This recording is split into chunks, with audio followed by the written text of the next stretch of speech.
Moon started. Got it. And got it. All righty, you all. Let me make sure I got it right here also. 3, 2. No ski. All right. There's a got it right there. All righty. Indeed. Oh, hit the done button. All righty. Namaste, namaste, namaste. Islam, Islam, Islam. I am Brother Hassan Ghazi Obey here in Morocco at northwest of Mexham. How are you? No, I'm kidding.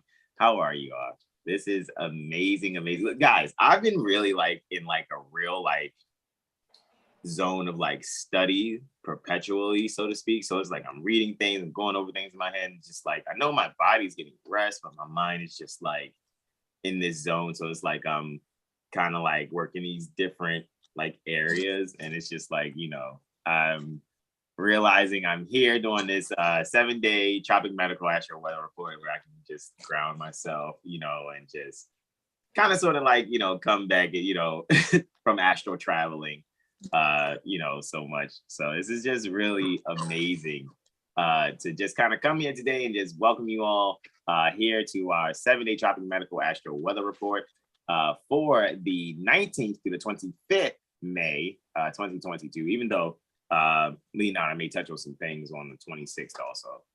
So with that being said, I would like to introduce my beloved and magnificent brothers in whom I am well pleased, and they are Oh, Brother Benjamin. Islam. Islam. I am Terrell Tamari. Yes, you are, brother. It's are. like The other way, Hassan.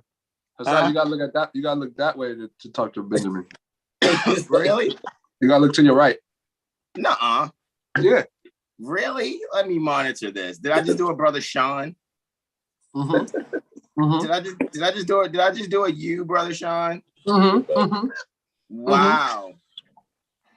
Let me check. I should have checked the monitoring, shouldn't I have? Oh, last but not least, though, I am Brother Benjamin. That's against the audience. Yeah, I am.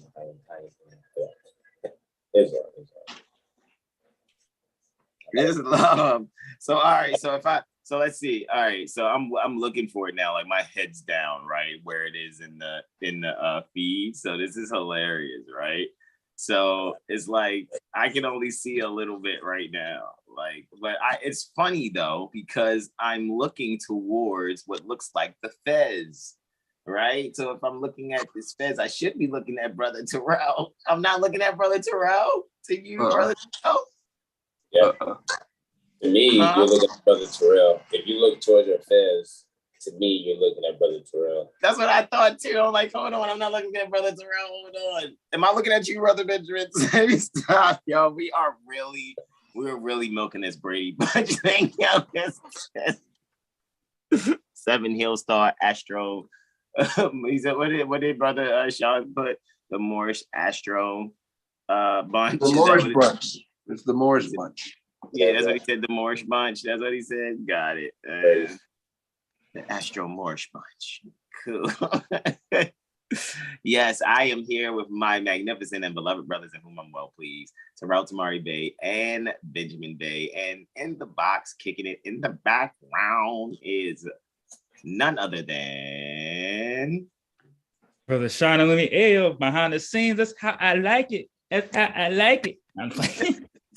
Yo, you are hilarious, bro. All righty, y'all. So we are definitely enjoying ourselves, as you guys can see. You know what?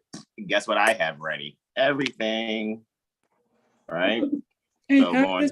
chilling. 7HealStar Astrology.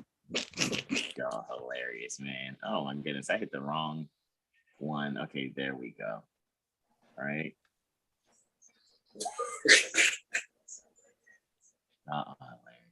See, oh, is that it? There we go.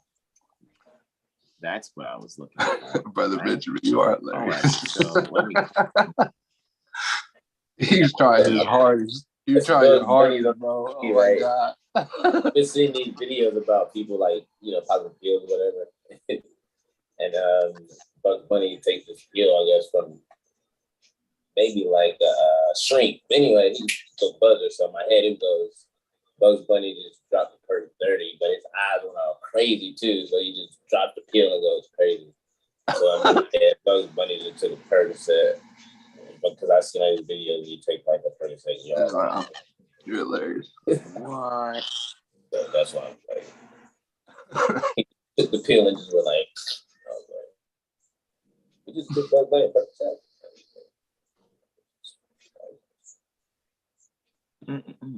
All right. I think we're good to go, right? All right. Let me see. I'm going to do the screen share. Bring it on up just so we all can see what we have for this degree here. I want to say my peaceful greetings to everyone in the chat if they're there now, and to those in times to manifest or in dimensions to manifest. All righty, y'all. So here we go. I am looking at this right here. Going to welcome you as always to our 7HealStar.com, right? Astrology firm. That's who we are. Astro calendar, March, Aries 2022 to February, Pisces 2023. Time never was when man was not, quote unquote, and we are quoting El Hajj Sheikh Sharif Abdul Ali, doing religious corporate activity, being prophet noble Drew Ali. And we are looking at the moon cycle or the moons that has within it the earth sign, the solar transit through the earth-based astrology that we call tropic astrology. Tropos, Greek for turnaround. The earth sign Taurus, the bull, anciently ruled and contemporarily obviously ruled by Venus, and the air sign Gemini, the twins, anciently and modernly ruled by Mercury. And here we are going to be given our diverse testimonies. Actually, first it is going to be for Thursday. If I am not mistaken, Thursday is our beloved brother in whom we're well pleased, Brother Terrell Tamari Bay. All righty, and it's pretty even. Brother Terrell has 11, so he has 4 for the 19th, and then for the 24th, he has 7, and I have 11 myself also. I'm kicking out my first date on the 20th, then 3 on the 23rd, and Brother Benjamin has the 21st, as the 21st and the 22nd, all righty, and the 25th, and that is 12. So we have 34 testimonies to give you all today. So that's almost an average of 7, all right, 7 testimonies, all right, for each, quote unquote, day. So with that being said, we are going to give you all what you need. Are you ready, Your Highness, for your 7-day tropic medical astro weather report? All righty, so let's enjoy ourselves as we freestyle Wednesday this thing for you, all right? In freestyle Wednesday fashion. Say that 3 times fast. Freestyle Wednesday fashion, freestyle Wednesday fashion, freestyle Wednesday fashion. I think I accomplished it. Yay. Me accomplished it. All right, so let's stop the screen share there. All right, so I'm going to start the screen share over here. So let's go on over here. All right, share the screen.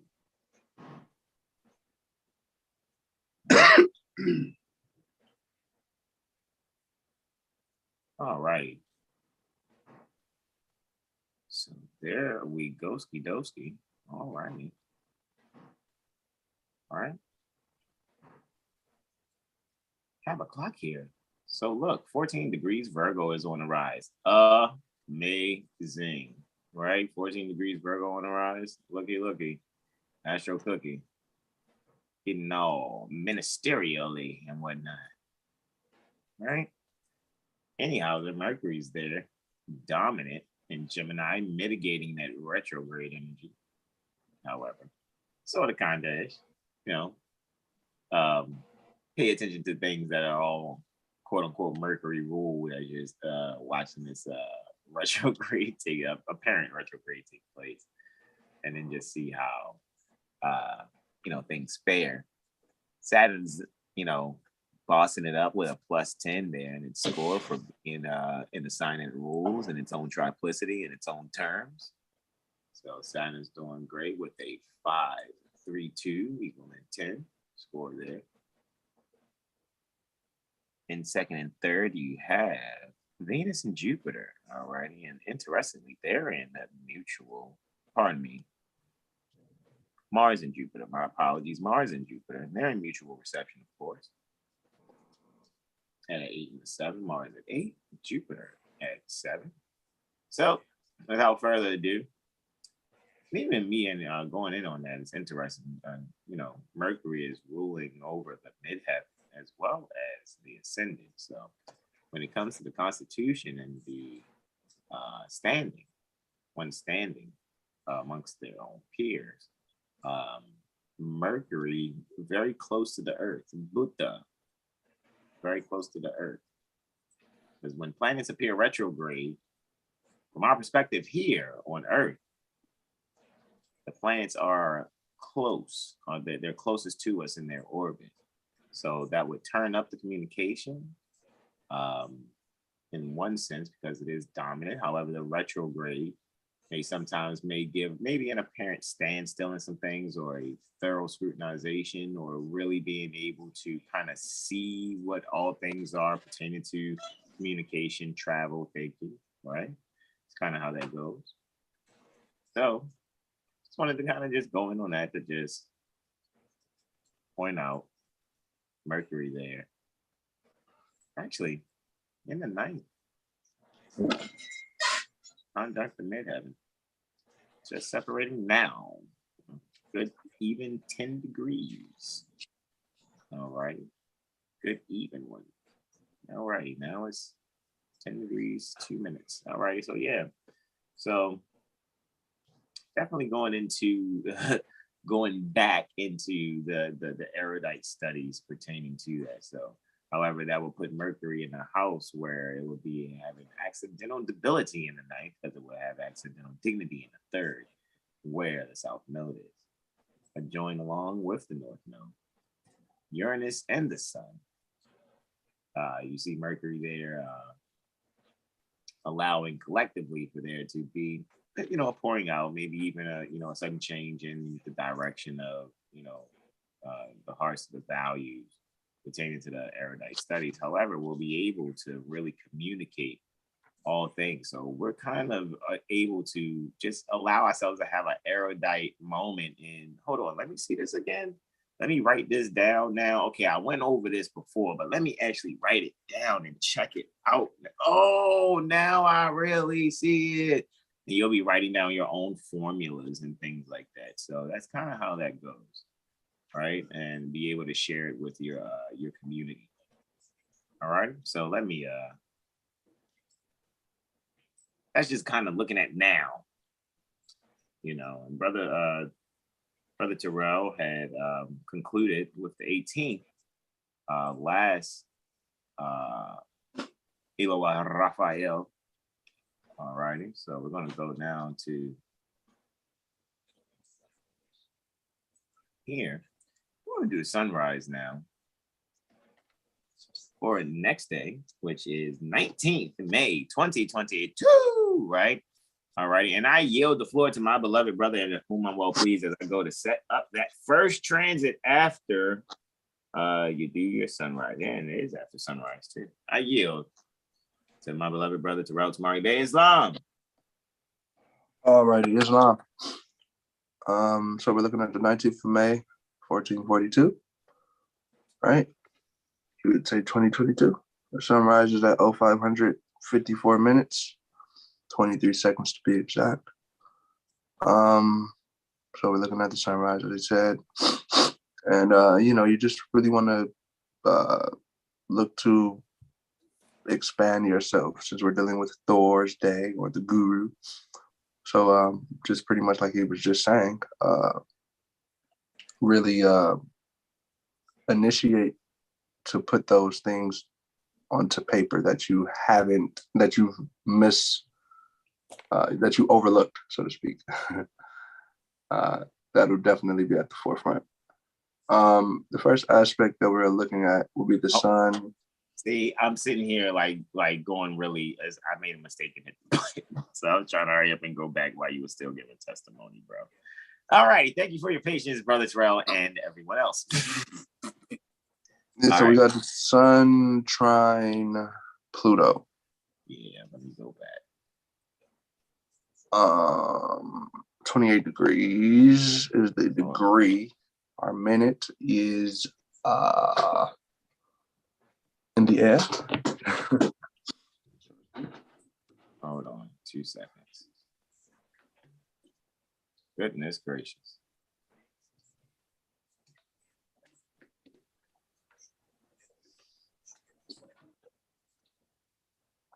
There we go. Thank you again. All right, bro. There you go. Are you kidding me?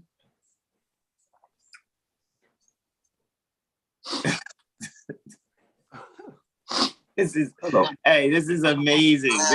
This is that Mercury retrograde right there, bro. Like seriously, bro. This is really what that is. That is so hilarious because this is in my hand. This is like the talents in my hand. I'm like, hold on. Why did that just happen? That's not what I wanted to happen. I wanted to give you the remote control, bro. And it's like, hold on. That's not what I meant to do. I didn't mean to hit that. All righty. I think we have it here. 8:10:32. I yield the floor.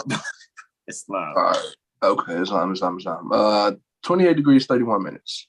The sun is in Taurus. Pluto is in Capricorn. Pluto is retrograde. Ooh, excuse me. So the sun's in the 12th, Pluto's in the 8th. Ooh, excuse me. So with this trine relationship with Pluto and the sun, excuse me.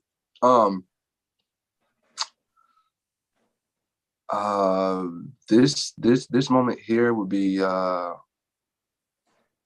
very uprooting, so to speak. There's this moment or this opportunity to connect to, the rootless root, so to speak, or the things that like what is the foundation that you live your life based off of, and that is pretty much coming to the forefront. So it'll identify and clarify certain energies and characteristics that needs to be readjusted and reanalyzed for further improvement, or there can be some uncomfortable things that may occur based on not making the moves that you should have made. So just really be mindful on how you're taking care of yourself and the ways that you really give yourself to whomever you relate with or whoever you feel at home with, so to speak. There's some comfort, like wherever you are comfortable, there can be some adjustments going on around these times that just need some conscious thinking and not emotional instability, or not letting emotional instability do the thinking. So really just be mindful on how you react to the very intense energies around this time. Really just do the things that you love to do as long as you aren't hurting anyone. We can move on to the moon trines Uranus. So moon trine Uranus. This would be a great time to book your astrology reading, that's for sure. The moon's in Capricorn, 15 degrees, 37 minutes. Uranus is in Taurus, 15 degrees, 37 minutes. Uranus is in the 11th, and the moon is in the 6th. I tried not to laugh, bro. I really did. I try not to laugh. 2 degrees in 4 minutes. Shy. Yeah, so like I said, this would be a great time actually to really consult your astrologer. And or if you don't really have one, this is probably a benefic time to really start diving into those to the astrology more intensely, really seeing how practical it is based on actuality, because it isn't just rainbows and fairy tales. So with that knowledge and that actualization, you can see how it's beautiful and how it actually helps those who are knowledgeable of it. Or, you easily just eradicate control doctrine processes like God, Allah, Jehovah, whatever, concept you have in your mind that you're looking outside of yourself. All of those things get eradicated with practicality. So here with that Uranus energy, it could just be a beautiful thing to open up yourself to something that's that seems unusual. And the only reason that it seems unusual is because it has been deemed as demonic, evil, whatever lower energy you can put on it that'll have people, figuring out themselves. Anything that helps people figure themselves out, the people who control the people don't want them to know that. So it's imperative for the collective to really come together, because unity is the most beautiful thing there is. Without unity, there's no strength. Period. We're gonna move on to the moon squaring Venus. So this can be, emotional disturbances, emotional debates. Again, the upheavals with that Pluto energy. And Venus is in Aries. So we got Moon in Capricorn in the 4th and Venus in Aries in the 7th. So they're both an accident of dignity. Venus is debilitated. Doesn't be there. So this is just both of them are right. Right. But and they're both at home. Like, okay. like yeah, they like their houses but not their signs. It's like, I don't like being at home. I don't like this person who's in my home. You gotta go. Babe. Yeah. Why'd you bring them over? Right. So yes. that's a big possibility. Like, okay, so there could be a hangout, that friends want to hang out, right? However, there's a dislike with one of the friends that someone brought. So now there has to be some sort of mitigation factor with that. And how would that happen? Well, that's really depending on all of those people's charts. However, this would be great to really just, practice conflict resolution, because there'll be tension here. There'll be discordant feelings. Everyone won't be on the same page, so to speak, especially with someone with Venus and Libra or Cancer moon, and they be in that, experience. It'd be very interesting. But really just find the beauty in differences. Just because you like rice and I like quinoa doesn't mean we have to fight over rice and quinoa. You know what I mean? It's just like, what's the mitigating factor? Okay, I'm gonna make me some quinoa. You make you some rice. Simple. You don't have to decapitate one another for our values, right? So finding the beauty in differences and finding out how to communicate effectively the beauty in differences and the beauties in our value system, so to speak.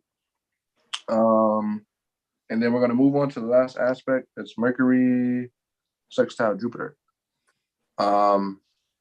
And with this aspect, I think it's just this is good for like really submitting to whatever literature or artistic pursuit that you've been doing, specifically like reading a book, writing a book, writing poetry, writing a song,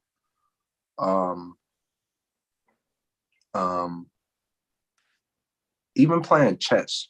I would consider playing chess. But Mercury doing this thing with Jupiter. Mercury's in the Mercury's in the 6th. And Hold on. Jupiter is in the 3rd. Look at that, Jupiter. Huh. That's interesting. All right. Yeah, so this is a great time to really talk to your closest friends or relatives about the things that you've seen the fruition in it, the beauty in it. So you had faith in this certain thing. So let's just say, I don't know, you're reading As a Man Thinketh, and you had certain faith in the book that you were reading or whatever. And then in certain parts in that book, outside of the book, you experienced things based off of that. So that's the fruition part. So now you're able to communicate that experience to whomever is closest to you, and then that gives them that spark of life, or that spark of mental watering, or watering their garden, which is their mind, telling them how to properly, or helping them not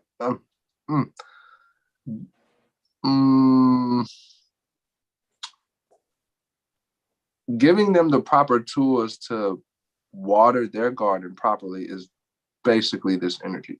Because it's like there's something that can be communicated that will basically uplift someone's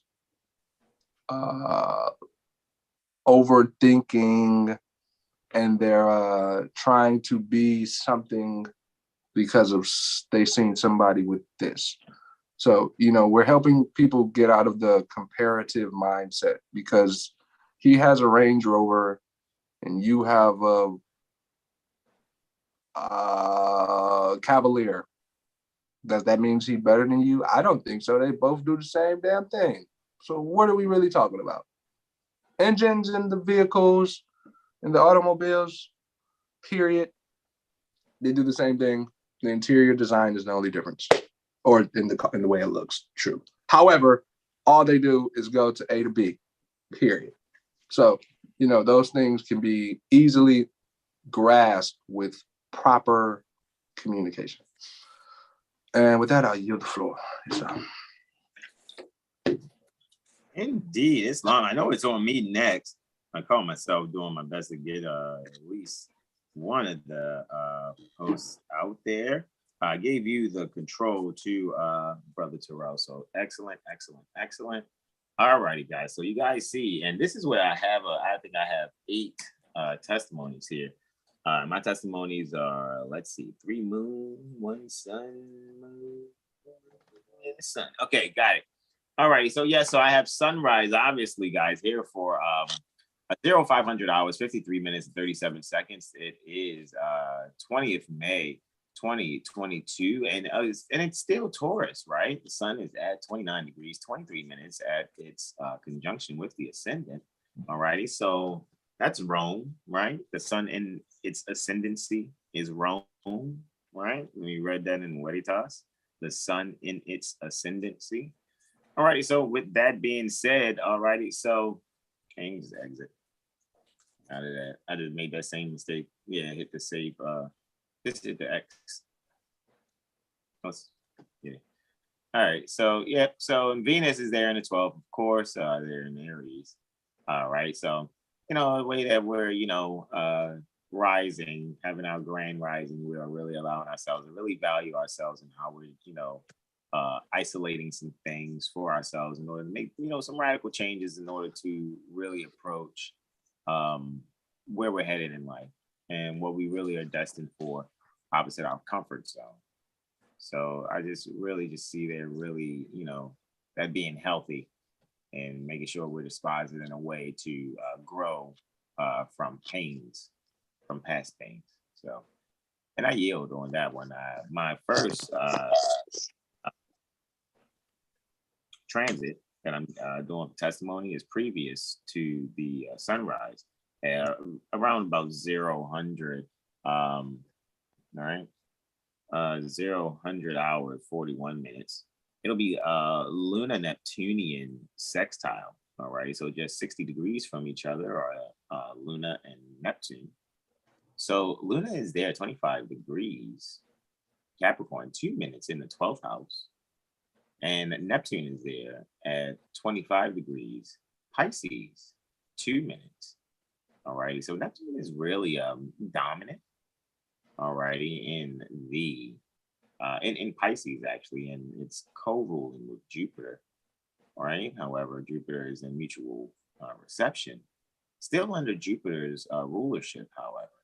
Jupiter and Mars are in mutual reception there in the second house. So really what we're bringing there is means to really actively institute an expansive way of, probably security. This is more of an energy of preventing the pain that we can learn from. And what we're doing is we're allowing ourselves to bring that about by rapidly allowing ourselves to find the opportunity in growing the infrastructure, right? Growing the infrastructure necessary. Just go outside, baby. I gotta catch a hornet. Go to the window. It's just a hornet just came through. I know how I am, right? All right. So with that being said, you'll have hornets coming into your home, right? Because the hornets are the moon. No, I'm kidding. I'm kidding right now. Sort of, kind of. If I really check the fourth house and just seeing that it's ruled by Venus, and Venus is there, and Venus is in Aries, right? So Venus is very flowery, but being in Aries would be something that's flowery or flowery, something that values flowers with a sting. Right, very Aryan or whatever, something that can, something that's local but can fly, right? Third house, right? So anywho, with that being said, and then that's usually, some people say it's good luck or whatever, but I know it's looking for its way out. And to be honest with you, it almost looks like kind of queen-like. Oh yeah, it's really looking for outside. Guys, I might have to take a little break from this and help this little lady outside. That's the window. All right.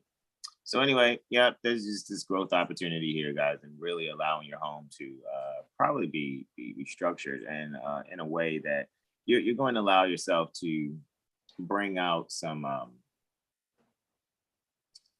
some just some means of you having some pleasures to occur for how you interact with others, based on how you go and isolate yourself, really structure an analysis of your subconscious mind. And in analyzing your subconscious mind, being able to, ascend with a transformative way of thinking, so to speak, so that you will allow yourself to be able to be innovative in how you go about doing things. So when you go to institute those values actively and how you expand yourself, you are kind of now allowing that prevention and pain and what I spoke about, so you won't have to learn from the wounded healing that you have now learned from is allowing you to set up the prevention that you have already, have well thought out from pain that's already passed. Obviously, that's well progressed, so to speak, within the ideals at the forefront of your mind, right? So I yield the floor there. My next sextile is Lunar Martian sextile, right? Okay. Oh, yes, you're at the window, baby. Way to go. Okay. Lunar Martian sextile, right? Now, just off of the numerical delineation, I know I'm walking away here, but just off of the numerical delineation while I get this hornet out, right? So Luna is about home, right? So we're being active in our home, right? Come on, baby. Go on out, baby.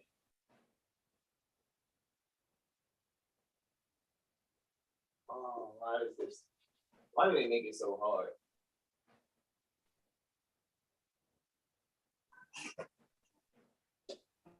All right.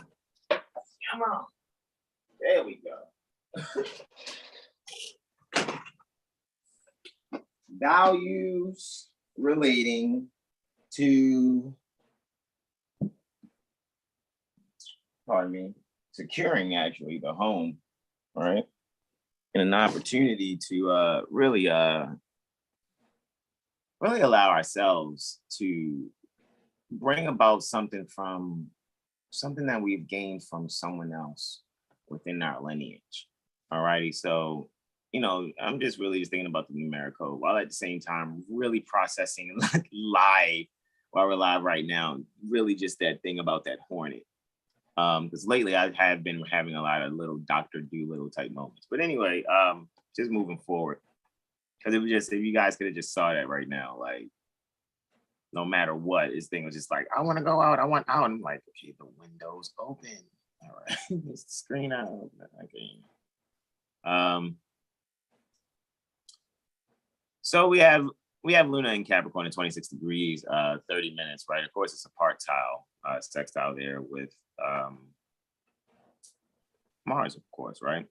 And Mars is there having its ascendancy, right? It's conjunct the ascendant. That's very interesting. And mutual reception with Jupiter while this is happening. And and just coming off of what we were speaking about with the lunar Neptunian sextile. Because coming off of that, guys, I just really see, even with Neptune and Saturn are just really kicking it in the 12th. Saturn's in its joy. Neptune is just like really, really like just feeling the dominance of itself, right? So what I really see here, even in this quote unquote night chart, so to speak, the most benefic, as it said, is Venus. Most malefic is Saturn, and Saturn's in its joy.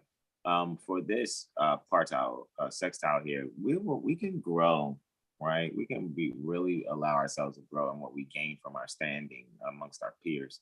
And what we will allow ourselves to do is really allow ourselves to be very active in how we're making sure we're not being excessive, because we have really learned from how in the past we were really excessive with like the joys and the beauty and things we may even like to eat that are just like confections or fine foods and things of that nature. And now we're allowing ourselves to transform how we go about disciplining our nutrition, right? And what we're allowing ourselves to do is really find the joy in just really disciplining ourselves with this new innovative knowledge for where we're thinking. With a lot of us are coming out of, and I'm just saying collectively because this is what we're doing. We're coming out of old modes of thinking that really didn't serve us properly. And we're seeing how much out of harmony with nature we were. So that is allowing us to be very active in how we're finding joy and instituting, pleasures that will allow us to be able to form our communities in a way where we're thinking, how can we inherit that which will be valuable for not just ourselves, but others.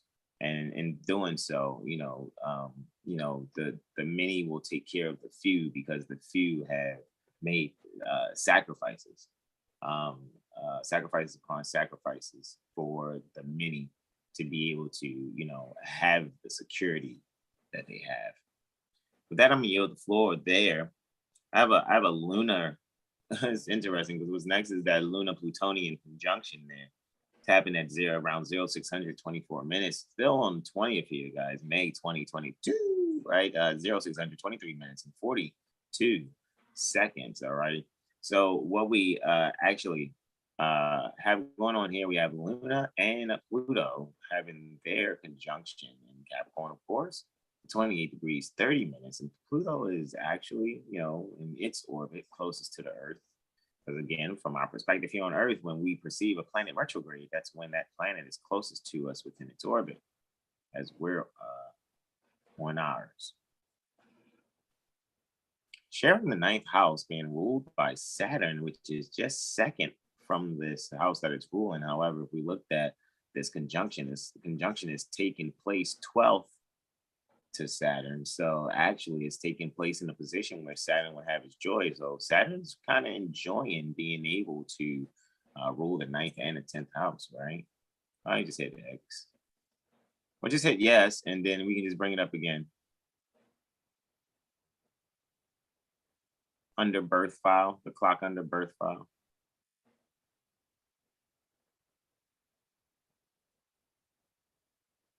See right there, just above transits, but to the left a little bit.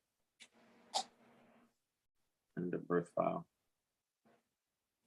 And with Saturn, just, you know, Saturn's in the 10th too. So Saturn's in its accidental dignity, dominant in Aquarius, which is second from Capricorn. So, you know, so Saturn, when it's in Capricorn and then goes in Aquarius, it's like, hey, I'm dominant in this self position and then dominant in the values pertaining to, you know, the second sign from where I'm dominant first. So now I'm, you know, ruling over, you know, an aspect that's 12th to me. So Saturn is just, you know, probably like a camel in sand right now, enjoying itself, sort of absorbing, you know, water from the air with its humpback there.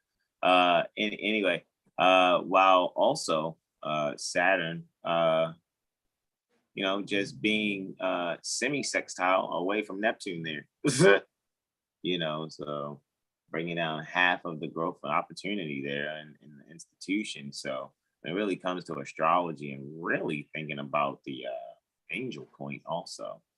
All righty, when thinking about, you know, what's angelic as far as our standing here in amongst our peers.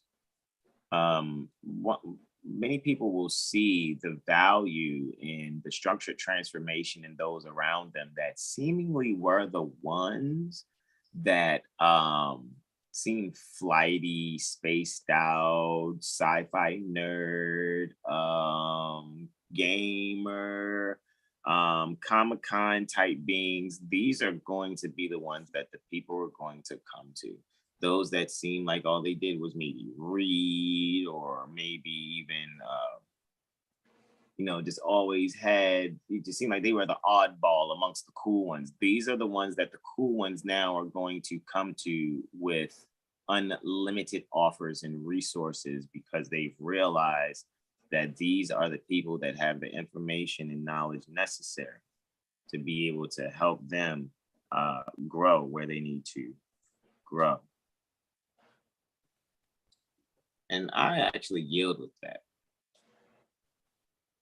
Next, I have a solar lunar trine, which will mark a void, of course, where this will be the last transit that the moon, well, the last aspect, pardon me, that the moon will be involved in before egressing Capricorn and then ingressing Aquarius. And this void, of course, will only take place for about 54 minutes. That's a 9, right? So the solar lunar trine happening on the 20th of May, 2022 at 0700, 59 minutes and 20 seconds. And here, guys, we have a trine between one being very creative in the home, pardon me, right? So now we are taking our creative values that we're really allowing ourselves to do some kind of breath exercise with. So we're really being patient.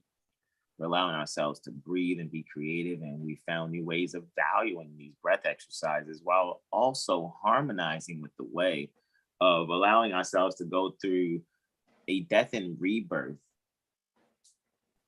pertaining to thought processes that no longer allow us to thrive. Therefore, with Luna even coming off of a transformative subconscious conjunction there, while Luna's here in the 8th house, it's almost like Luna's in Scorpio. However, being in Capricorn, it's like Luna's in, you know, Luna's conjunct Saturn and Scorpio type energy almost. Now we're really looking at this axial standing in home that allows us to be able to find the values in others that may, you know, have a structured place within our subconscious mind, even in our homes. So ones may actually find that there's a harmony and a value being expressed in the relationship between mother and son, actually.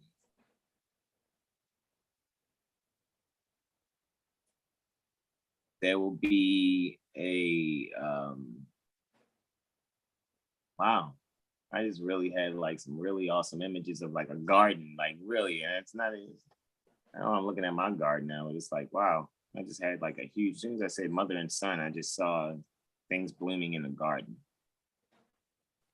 That was an image that I had in my head. However, so Luna is void of course at this moment. So guys, between 759 minutes and 20 seconds and 853 minutes, make no major purchases, guys.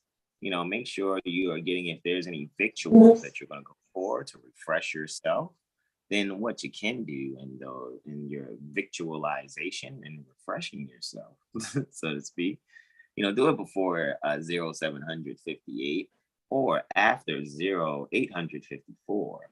However, Luna will ingress Aquarius there, 0 degrees Aquarius. However, just there, you know, I just will give testimony with Luna doing that, right? Within, let's see, will it still be the 8th house? I think an hour later, then it might be the 7th. Luna might be in the 7th then. Let's see. I could be off. I think I might say Luna's going to be in the 7th. Let's see.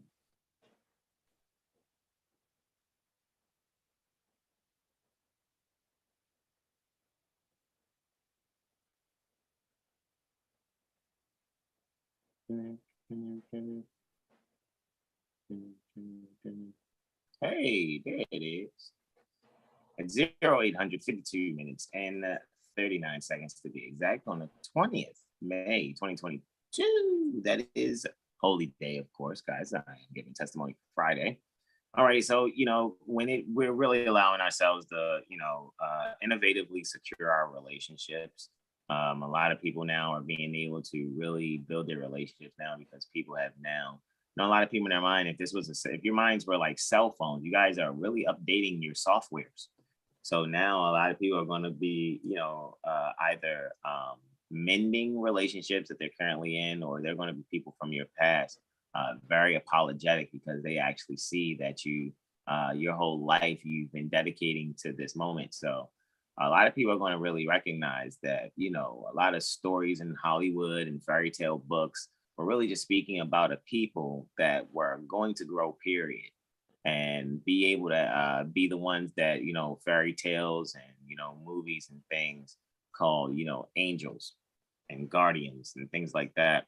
However, you know, we're just regular people. We're just your brothers, you know, and mothers. So, you know, and, you know, it's nothing that's, you know, all fairy tale-ish and whatnot. So just really allow yourselves to innovatively secure how you're relating to one another, so you can, you know, allow yourself to have some well-structured transformations. My next testimony, I have a lunar mercurial trine, right?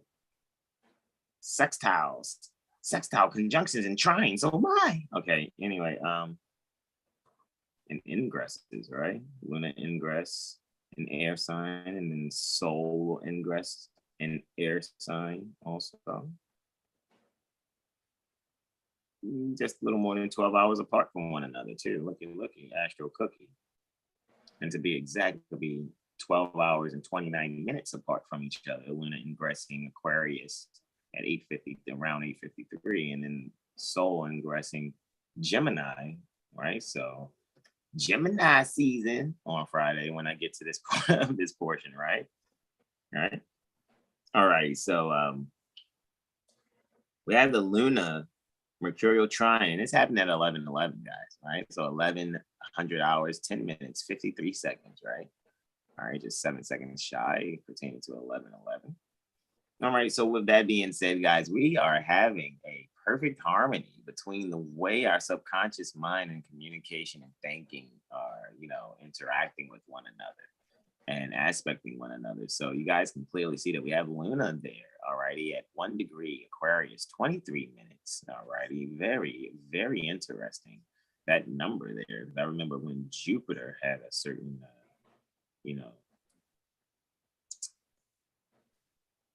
testimony when we were delineating last cycle.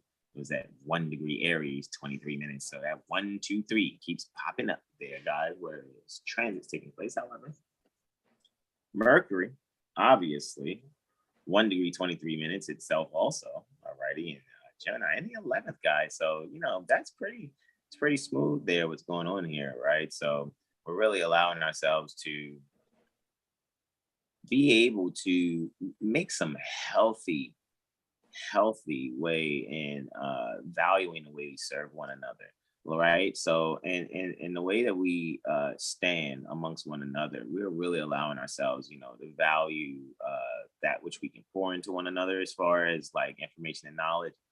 You may have grown up with people or grown with people collegiately, and what is taking place is even in one's own private studies, there will be sharing that will go along that will, really ignite the hearts of the brothers, right? And really relieve us of a lot of fascination and denial when it comes to our own preconceived notions. Maybe it's astrology, electronics, maybe the way of thinking, how do we innovate ourselves, but may have a sense of writer's block. Well, hey, check it out. You will be able to go back and analyze some things pertaining to yourself and just let your heart, shine on things, so that the fascination and denial can just be used as a fuel for you to bring forward that which you feel but have not seen fully, and you can now bring it to manifest. So you can be able to have your subconscious thinking and innovative thought processes serve humanity. Next, I have a Luna Jupiterian sextile, right, at 53 minutes after 1100, right, just 42 minutes after that Luna Mercurial trine. So Luna and Jupiter are 60 degrees in aspect to one another at 1100, 53 minutes and 24 seconds there, right? Again, Luna is clearly at 1 degree Aquarius, 49 minutes, still in the 6th house, right? I have a Jaguar kind of soul type of testimony here. This is 6th house energy, right? Brother Jag was like, you know what? I'm not going to be the only one. No, it's all good, right? So with that being said, here we go, Ski, right? Perdónenme. Oh, can you get it for me? Gracias. 1 degree Aquarius, 49 minutes in the 6th house for Luna, right? Jupiter is there, obviously, at 1 degree, 49 minutes Aries, still in mutual reception with Mars in the 8th house, guys. So already this is, where this aspect is taking place. They're taking place 3 houses away from each other. So an overall theme that just is closing out those 3 houses would be communication, just off the number 3 there, dealing with our communication and thinking. However, pertaining to what? Pertaining to how we're serving one another in, joint ventures. So how we're serving one another in joint ventures and how we're able to really innovatively bring out that which allows us to bring out the disciplines and structured ways of collectively, bringing things to the forefront for our descendants, for those after us, right? With Saturn setting there, however, in the 7th and in Aquarius, kind of midpointing this thing a little, almost. Not actually, but just actually, hold up. No, yeah, actually, almost kind of midpointing this thing. You know what I mean? Like it would be, it's a little closer to Pisces. If Saturn was at like 1 degree Pisces, man, Saturn's really midpointing here, but it's more than 1.5 degrees, 2 degrees. So, but I'm just saying overall, close within those 3 houses. I can just see when the theme of communication and allowing ourselves to be innovative in how we're serving one another with a joint venture, we can really institute actively the way we expand. So we can allow ourselves to really just move forward in how we can just allow the people to really, see how we're really allowing this community service pertaining to astrology is to be handed down to them and their descendants. I yield the floor there. So my next and final testimony, I have a solar ingress into Gemini. So Surya ingresses Mithuna. All righty, so 2100 hours, 22 minutes. Sun ingresses Gemini. All right. And that ingress is happening no other than the 6th house. Looky, Astro Cookie. Very mercurial type energy, right? Look, don't laugh too hard, Jack. He's just all smiles there, right? So, however, when it comes to really to the regulation in how we localize our communication, right? Because I said regulus because it's the sun, right? Regulating how we communicate things, maybe even travel. Maybe we're finding out how, the things that we can do locally, we're really looking how to actively serve those things. And look, Mercury is there just to kick in it, right? So it's a very fortunate ingress. However, maybe some fascination and denial in the service. So people may actually think you're like a superhero when you just do something simple like hold the door for them, because maybe people's mindsets are not used to the character built brotherhood that's going to be expressed amongst not just brothers, but it could be sisterhood too, for those that need politically correct terminology said. However, I'm not being quote unquote sexist. However, sexism, I'm not into isms or anything like that. I just deal with astrology, geometry, and numbers 0 through 9. So with that being said, I still didn't hit next on this Facebook post. Look at me. There I go. Have me hit next and share. So I know what I'm doing when I go to do those things there. All right. So with that being said, right, I am really looking at just the theme of really being creative. Just really be creative in how you serve people. Really just give full disclosure, right? Make it so that people don't have to go back and say, what you say? What you mean? No, prevent the fascination and denial by getting used to just giving full disclosure up front. We're in times now where, if people say, oh, you're saying too much, you're doing too much, then those people love a lie, and that's who you don't want to do business with. All righty. That's who you don't want to serve, because it isn't going to serve you to serve them, because now you have to compromise who you are. And that might not be what's on your heart. That's not how you're thinking. So now you're retrograding back to your heart, because there's about to be a meeting again with your thoughts and your heart. All right. As Mercury is racing back towards the sun from our perspective here on the earth. But we know Mercury's not doing that at all. It's just a perspective thing, how we're seeing from here. So it's all a projected thinking, which is why you can evolve your chart, because once you get past the projections, even though you respect them, you can still evolve the energies. And with that, I yield the floor to my beloved brother, in whom I'm well pleased, Brother Benjamin Day Islam.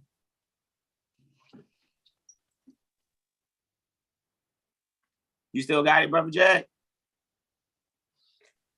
I can go stretch my legs. Go ahead. Saturday. All sticky snaps. Yeah. 2022 at $500.52 and 53 seconds. Day of Venus, look like hour of the moon. On the rise at 0 degrees, Gemini, 20 minutes. There we have, like I said, and Mercury was ruling that. And I have like 3. I'll say 3. Yeah. So the moon is in Aquarius, 12 degrees here. And when I did my delineation from my location. But let's get into it. So my first one is the moon square Uranus. That showing up right now.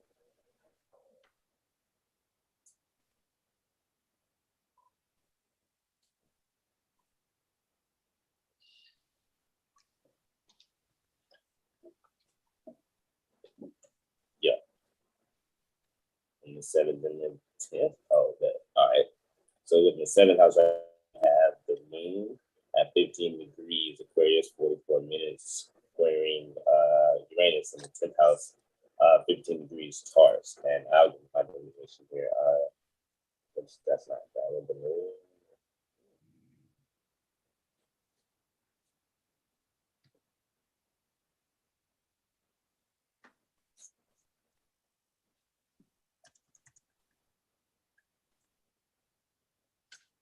Here we go. Oh, I just did it.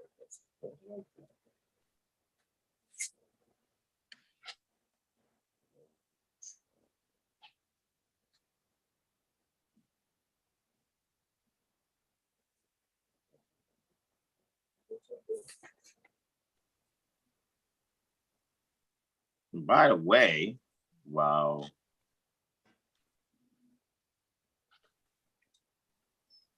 Getting it together there. Just wanted to say, by the way, peace and greetings to JL in the chat there on YouTube. Epic Studies, as brother Asar, Rael Bay, peace and greetings to you, bro.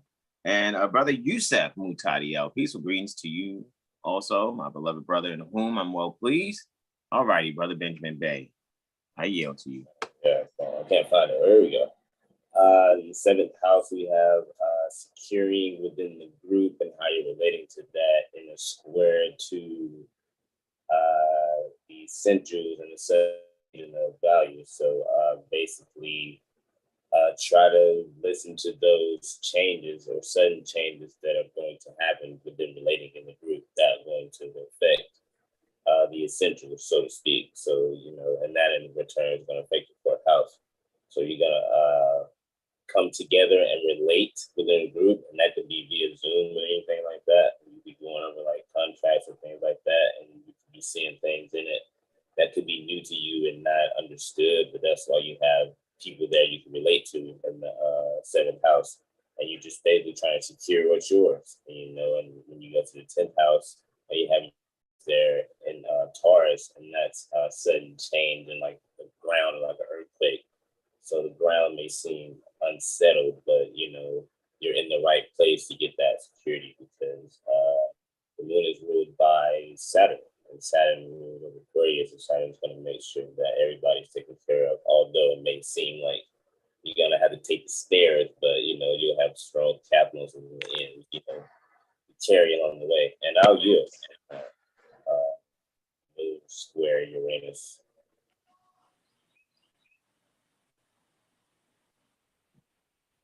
And my next one is the Sun conjunct Mercury at Sunday. So Saturday, May 21st, 2022, 1500 hours, 17 minutes and 47 seconds. The day of Saturn and the hour of Saturn.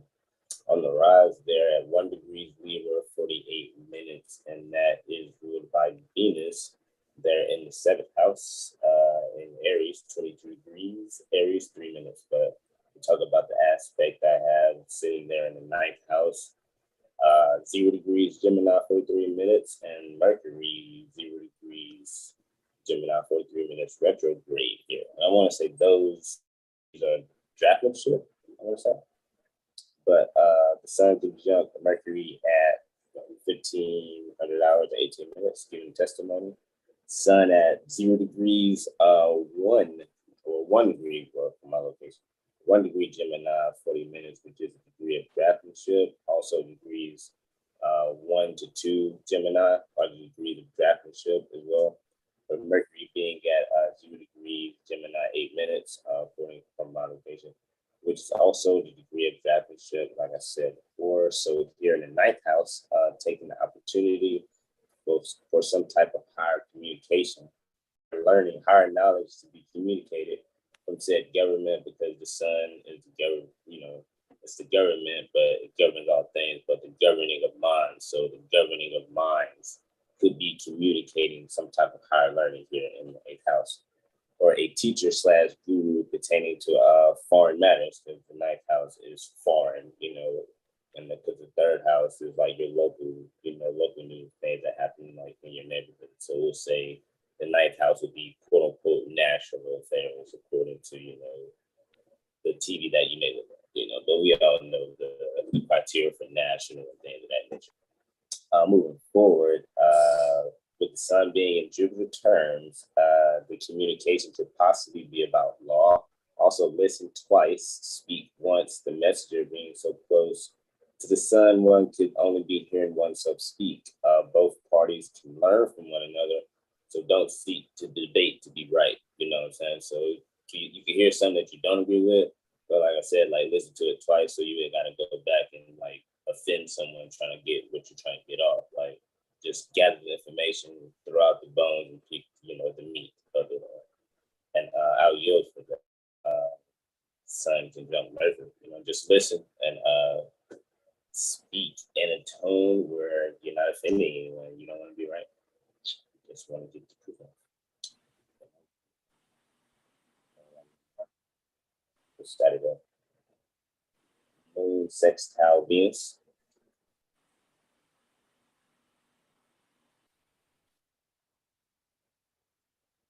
Still in Aquarius.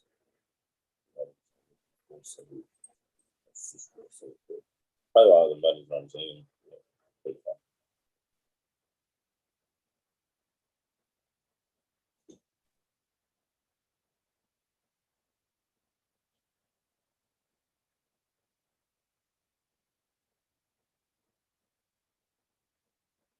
Is he good, Brother Jack? Yeah. Moon's right. Yeah. Moon sextile Venus. Yep, you got it. All right, Saturday again, May 21st, 2022, 2200 hours and 40 minutes and 1 second. The day of Saturn, the hour of Jupiter. On the rise at 2 degrees Capricorn and 9 minutes. That is ruled by Saturn. And Saturn is sitting in the house of finances. So be careful how you spend it online, or if you're trying to spend online and your card looks like it seems to be declined, just Saturn, just trying to make sure you spend them wisely.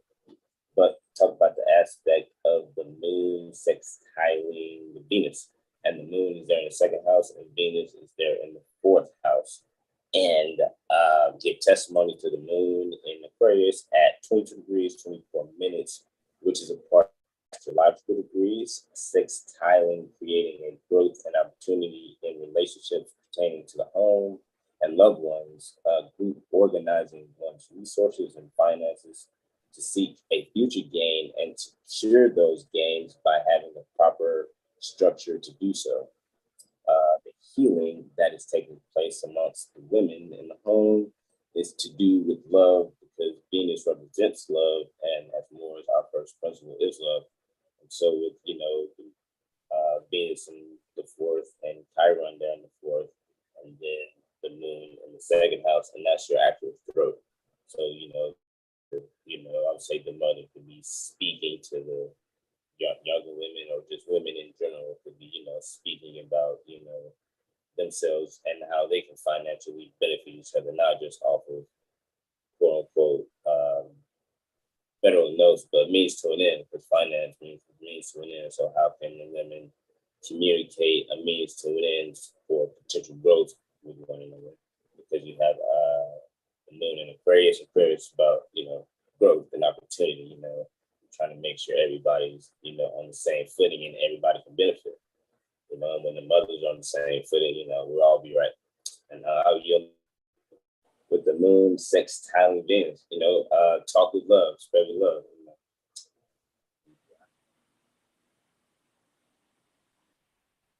I think we're on the 22nd now, huh? Sunday. And from here, I want to say the moon goes from Aquarius to Pisces, correct? That's good. But it goes into Pisces, goes at 100 hours and 49 minutes. But the first aspect is the moon conjunct Saturn, and the moon goes toward course.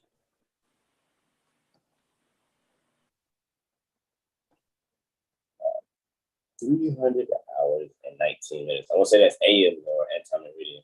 So 300 hours and 19 minutes, anti-meridian, the moon goes through the course. I know people that are shopping at that time, but it's not wise to shop with. Yeah, we got to set up right here. So that would be Saturn at the very top there. That would be the conjunction. Disregarding the living between the moon and Saturn.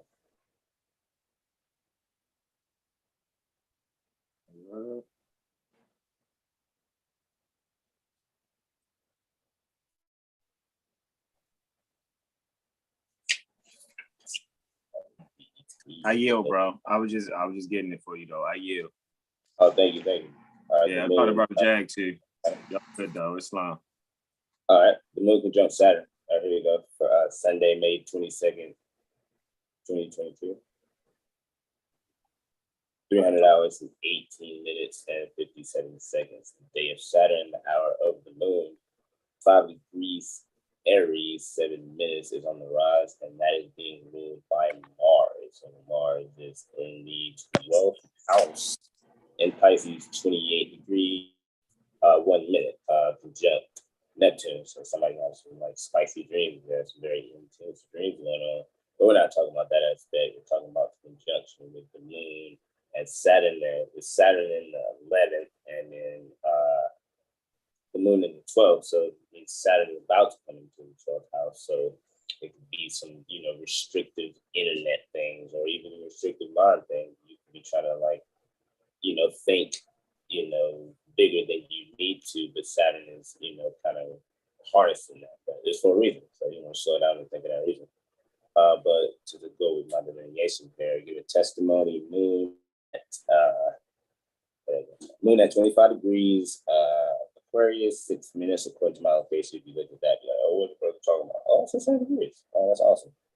Degree of alcoholism conjunct Saturn, the same degree.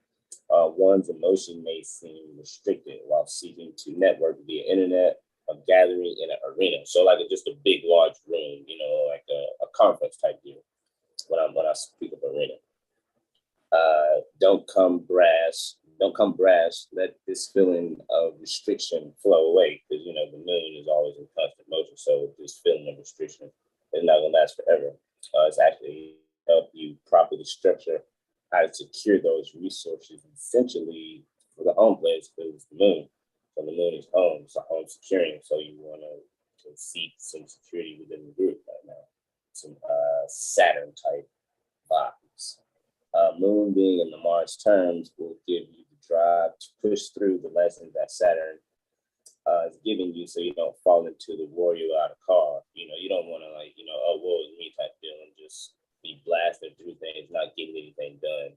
Kind of like when Denzel Washington was like, don't confuse movement with progress, because you could be running on a treadmill going nowhere. And Mars will help you do that. And being amongst a group, you go to this person, look for this, and Mars is ping ponging everywhere. So, use Saturn to slow it down and really get to the greenery like the turtle would. You ever seen a turtle eat lettuce? It looks so scrumptious. Like every bite is just, and I feel like it's things. So just take your time, things that come slow, come strong. And I yield on that with the moon conjunct Saturn. Take your time and build it up right. And now it's going into Pisces, correct? Yeah, right there in the 7th house. So we'll speak about this. So the moon now is entered the 7th house of relationships, and it's entered like an institution relationship. So now it's going somewhere together inside of a place where it's seeking to, get some assistance or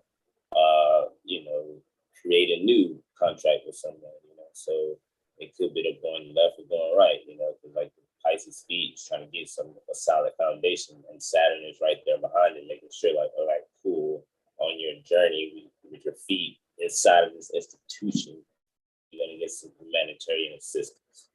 And it sounds like you're gonna find some good Moors here. So this time's relationship, you're gonna be relating to some good Moors. Yeah, I'll use that. As far as the moon going into Pisces, and it's a water sign as well. So it's a good thing that Saturn is there, so you can get lost in the sauce and become too emotional and too, optimistic and very gullible. Pisces, someone tell you it's raining outside, you should go look out the window. Wow. This one is the moon square Mercury.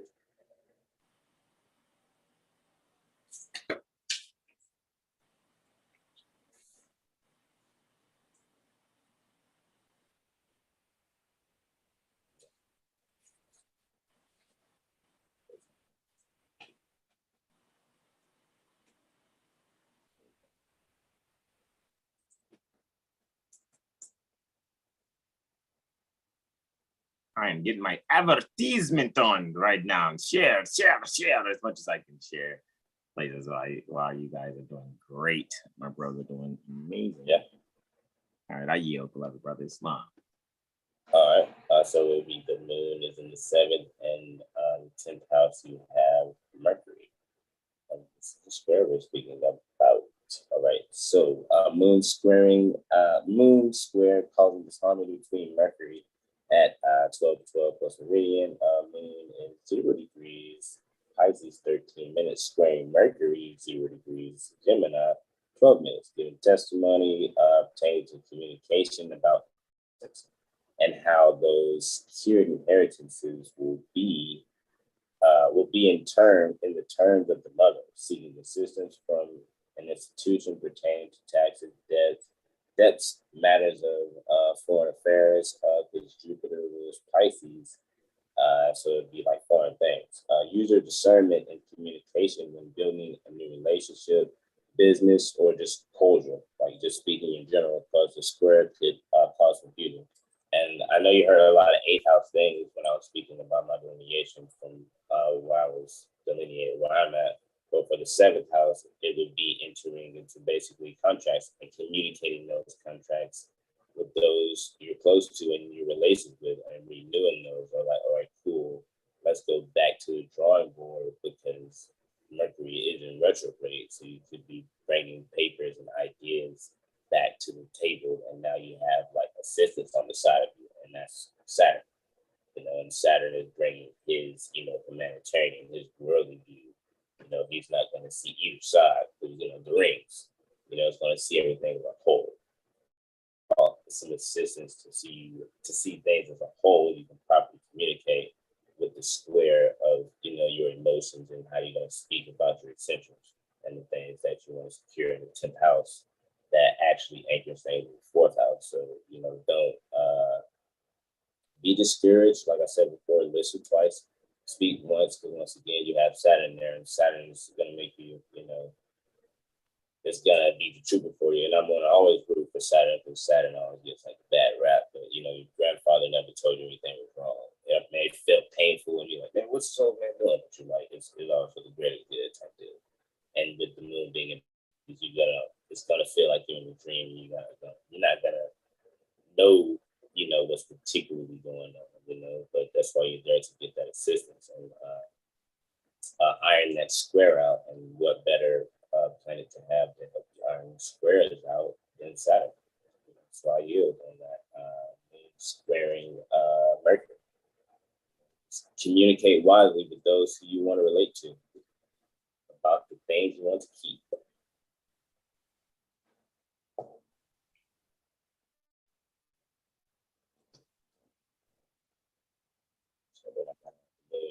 All right, well, the sun is my next one.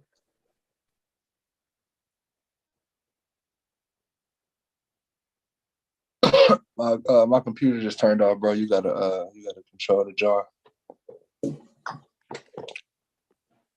Indeed. Martian, Plutonian sextile. Absolutely.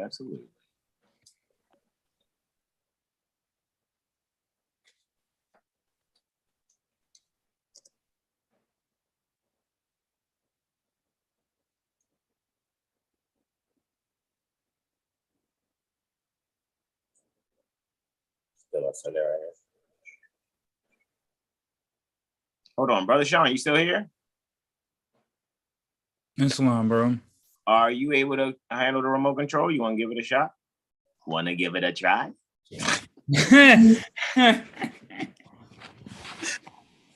Handling Moor is common sense quickies. You want to? Yeah, we can try. We can shoot for it again. Yeah. All right, if not, I'm here, but I can still at least just do this and set the next. Go ahead, brother Benjamin. I got you. I'll see if you know Mars. All right, so Sunday again, May 22nd, 2022. Sunrise 1800 hours, 14 minutes, 58 seconds. The day of the sun, hour of the moon on the rise at 8 degrees. Scorpio, 4 minutes. You're gonna find Mars there in the 5th house in Pisces. Somebody could be, tap dancing, probably getting the feet done or something like that. But yeah, about the time the sun's going down or something like that, yeah, you could be going to do that, something like that. But we're going to talk about the sun in the 7th house here in Baltimore and the moon there in the 4th. So once again, relating to home or home relations. Hold on, pardon me. Are we on the Mars and Pluto, or are we on the Sun square moon? Pardon me, I might have moved too fast. The Sun square moon. Oh, that's what you're at. Yeah, Sun square moon. Pardon me. I'm moving there a little quickly. Thank you for your patience in advance. Luna. I'm missing something on the Pluto. Solar Luna square. Let me hit previous there. Boom shakalaka. Let's find the solar Luna square there again. There it is. There's Sol. There's Luna. Here we go. Still Scorpio. No, that's Virgo now, right? Yeah, that's Virgo. All right, so Virgo's on the rise. Still Sunday, May 22nd. The hours have changed. 1400 hours, 42 minutes, 55 seconds. They have Sunday, hour of the sun on the rise, 25 degrees Virgo, 34 minutes, and that is ruled by the retrograded Mercury. They're at the draftsmanship at 0 degrees, 9 minutes retrograde. They're next to the sun. And we're here to speak about the moon, the sun squaring the moon. So your ego is in slight disharmony with your mind there in the 6th house, so service house. So you're trying to get some assistance in higher learning. All right. So you're like, man, I've came to this like library, like 6th house could be like a library. You like get a book, and your ego there is using your mind to communicate what you're reading within like the library within the 6th house. That's why I see they're in Baltimore.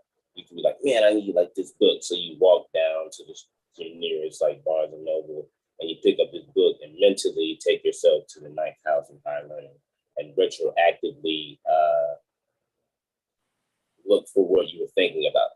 The Mercury is thinking and things of that nature. So the thing that you probably gathered in the 3rd house, you like, I'm gonna go service myself because the moon is the body, and it's in Pisces. You probably, took a little skateboard or something rolled down there, depending on what turns the moon is in. And it was in Mars, probably took a jet. No, I'm kidding. But getting to my actual delineation here, the sun squaring the moon, giving testimony to a disharmony in the institution that society has that you have a relationship with. So clearly, it gives you the 7th house. With and the communication about the essential things being highlighted. Mothers are, quote unquote, on their feet and relating on how the government is speaking via in the news, media, or political venues of information that is distributed. So once again, like the Mercury is the news and the sun could be like the government, and they could be speaking about, debatable things, that have retroactively came up. And, there's service being seeked the women, so whatever is said in the 9th house that they've seen, they're now going to in the institution and, possibly getting like some service or some type of help, because in Pisces, you have Virgo on the other side, and Virgo is you're looking to solve a problem. So the women are going to seek some type of problem or finance or means to an end in some type of institution that they've heard via, media that was communicated to them by their said government. But that's not like, doom and gloom, but it's like, pay attention to things of that nature. So if you hear something that resonates to you that you may see on TV, you're like, all right, cool, that does concern me or that does not concern me. Or you could go to some type of institution or ring somebody like, hey, I saw this here. Did this concern me? Because I had this idea, and this idea, and this idea. And they could be like, all right, cool. Your idea was this and this and that. And that could be like the Mercury retrograde to make sure all your, T's are crossed and your I's are dotted. You know what I mean? And I'll yield on that. Squaring the sun and the sun squaring the moon. Servicing secured resources.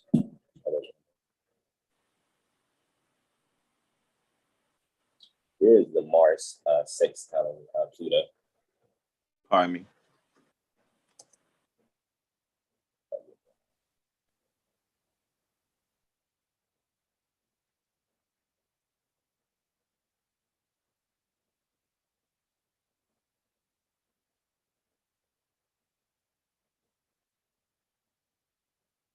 Yeah.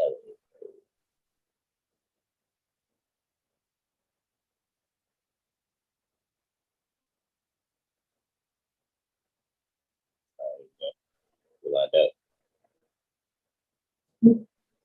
All right. Sunday again, guys, here for May 22nd, 2022, 18 hours, 14 minutes, 58 seconds. They have the sun, so it'll be Sunday, hour of the moon. All right, on the rise there for 8 minutes. Oh, wow, 8 degrees, Mercury.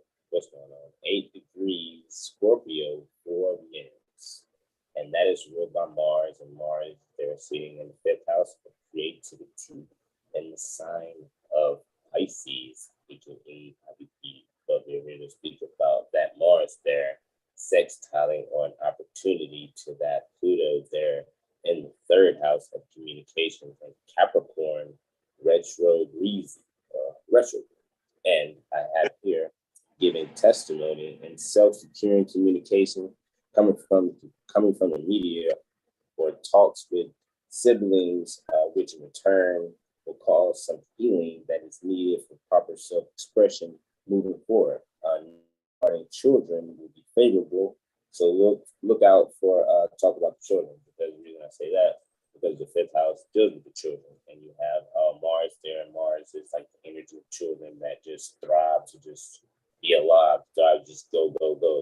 They just, once they learn how to use their feet, they're just like pity pat. And this is in sextile or opportunity of the speaking house, or the house, not the speaking house, but the house of media, the house of ideas, the place where, you come across things, he's like, oh man, everyday type stuff, and death and rebirth and reconstruction, how the children will be taken care of, so to speak, and that's not no doom and gloom type thing, because it's a sextile.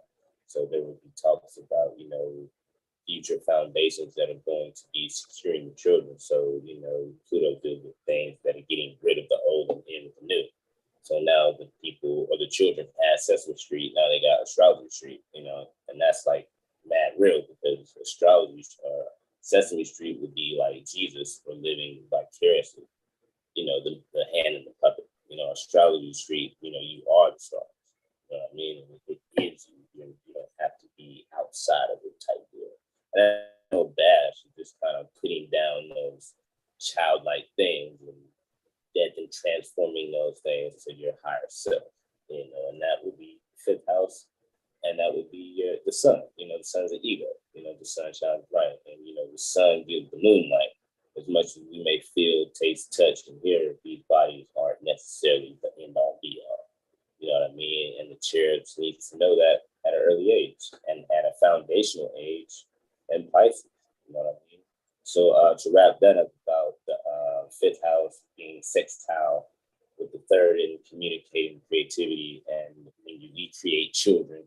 So, just communicate proper foundation to your children as well, as much as them seeing it, as well as the parent should communicate that, because Jupiter is next to that Mars as well. So that's the guru, that's the teacher, that could be a father figure or some older elder in Aries, giving that, cherub or child, vital information for it to grow. So let's all fill up the cherubs with great water, and not, water that has not been filtered and all that. So, but enough babble. I yield. With the Mars 6 Pluto. So Mercury spinning into Taurus. Floating.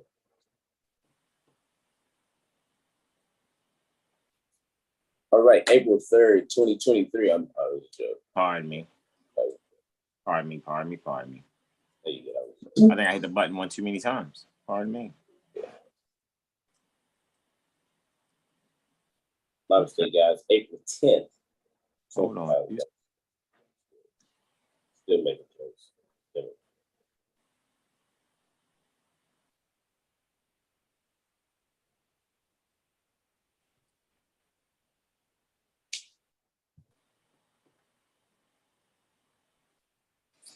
I get why okay. I know why that's happening like that. 2 seconds.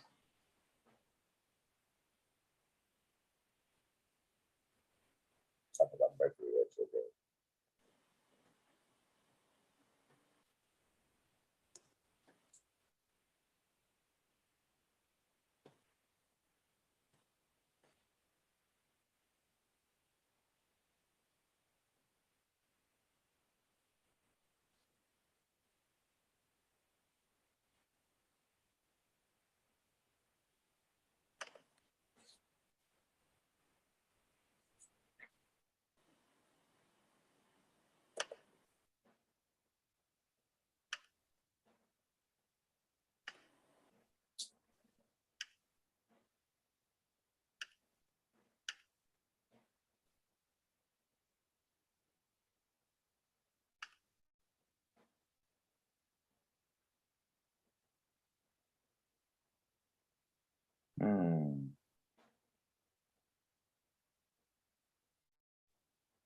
This is interessante.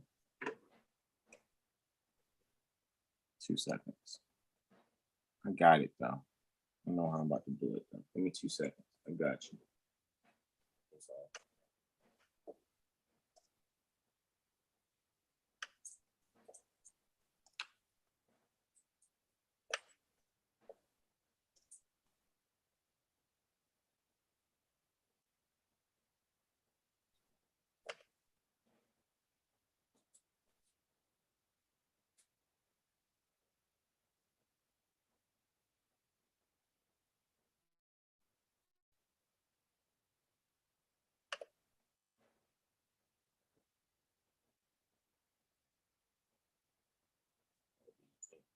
So right there. Yeah, I'm almost. Hold on. Oh no, it is right there. Dang, I really got that on spot like that. There's no way I struck like that, bro. I even switched to 42 seconds portion. Like, you know me, I'm very like, make sure it's like right there. As soon as it comes from Gemini to, I guess I'll just let it slide right there, bro. Yeah, that 29 degrees Taurus right there. Retrograde. Yes. So now Mercury has ingressed into Taurus. So we're retroactively speaking or relating to our values now. What do you value? What do you have that you already think that you value, or what you don't value? Ideas, paperwork, and that goes to like poems, things you've written down, things you probably said to those that you value. That could be of some service, and that could service self. You know what I mean? But there's some like letting go though. So you got Scorpio and then Taurus. So Taurus is all right, cool. I'm gonna gather, I'm gonna nurture this. Scorpio, but that's not like that because Mars is that. The only reason that a Scorpion will sting you is so it can be free and get away with something, and that is a type of letting go. Because Scorpions weren't made by the great God Allah to harm. It's not going around purposely stinging people. Unlike humans who have the higher intellect, and we use our stingers in other ways that an animal wouldn't use them or insect. So right now, take your quote unquote stinger or stingettes, young, women. That's, not to be, sexist. Want to give everybody their, their your stingettes. So in the 11th house, cut away those things, those groups that you feel are as of service to you, and value what you service. You know what I mean? Because you can't really service that isn't serving you. You can't service something that isn't serving you. And it may look like it is serving you. Kind of like, U.S seems to be of service, but on the back end, it just needs to go off of something that you initially have, and that could be you, so find yourself. Not here to leech off, the next man, but no man or mind is an island. Island must have, some type of grass or something like that. So you have another one, be like, all right, well, I could, preserve my island type deal, or your mind. If it's water, mind type deal. But to wrap up this Mercury transgressing into Taurus, into the 6th house, just get some service and communicate the things that you value, or take the things that you value to go with service that you feel that you need to serve. That's papers that need to be looked over or something in that nature, do that. Ideas that you want to put down, go do that. How you with Mercury aggressive into Taurus. I'll see you guys on Wednesday. Not this next Wednesday, but Islam, bro. Next is me, right? I got my final 3 testimonies here. For the 23rd, right? So let's go and hit the next solar ascendant conjunction here as I hit that fine time of aspect, right? All righty, so here we go. All righty, at 0500, 51 minutes and 31 seconds thereafter at 23, right? That's the 23rd day pertaining to May. That's Moon Day 2022, right? We have the solar lunar conjunction there at 2 degrees. Gemini, 16 minutes, right? Where's Mercury? There's Mercury in the 12th, alrighty, at the end of a Taurus right there, right? All right, so guys, even if I was to just very briefly kind of just, kind of go into that, but you know what, I really do. I really kind of want to. I got a feeling that it's about the same thing, right? Oh, did I just do that? Yes, I did. Because this is what I want to do next. Sort of, but not really. I'll come back to the 23rd, guys. Give me one moment. Just wanted to bring this up just because I like to do. That's what I like to do, right? Because I had to, I had to reboot this thing today, man. However, right? That's where we at. There you go. Right, 29 degrees, right? Taurus, degree pertaining to fate, favored by fortune. Dramatic area, a famous actor's degree. That's what I knew. I just didn't want to say, it's a famous actor's degree. However, now, okay, you just kind of go back, right? And we already know where the sun is. The sun is right here, degree of, it says draftsmanship here. And I think it's draftsmanship in Sagittarius, 1 and 2 degrees, right? So that's what we're still, looking at here. Let's make sure I'm seeing this properly. Okay, hold on.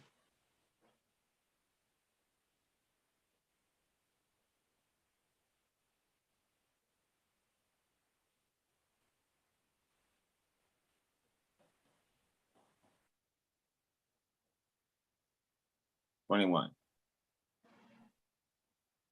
$22, on the 23. All right, so we have the solar ascendant, right? Conjunction there, and then you see Mercury there, correct? All right, so yeah, I'm just going past that draftsmanship degree, all right, for Mercury. For Gemini, actually. Interestingly, though, Mercury is ruling over, dispositing for the sun and the ascendant here. So for the first house and the sun conjunct the ascendant here, Mercury is just, bringing things a little closer pertaining to a famous actor's degree, right? Some fortune there. Maybe there's some things that we're going to be able to, think over again, recollect our thoughts, right? When it comes to the pleasures and interacting with one another and being able to pour out the innovative things that allow us to really encompass fully the value so that we can be able to, really be active in moving forward in those values so that we can, bring about our our destiny, bring our destiny a lot closer, which is opposite of our, opposite our comfort zone, or in reflection to our comfort zone. So that's just the sunrise, right? Alrighty, and oh man, I asked Brother Sean if he wanted to do that. I just kept going. Wang, wang, wang, wang. You got it, Brother Sean? The next one is Sun sextile Jupiter. No? All right. So here we go.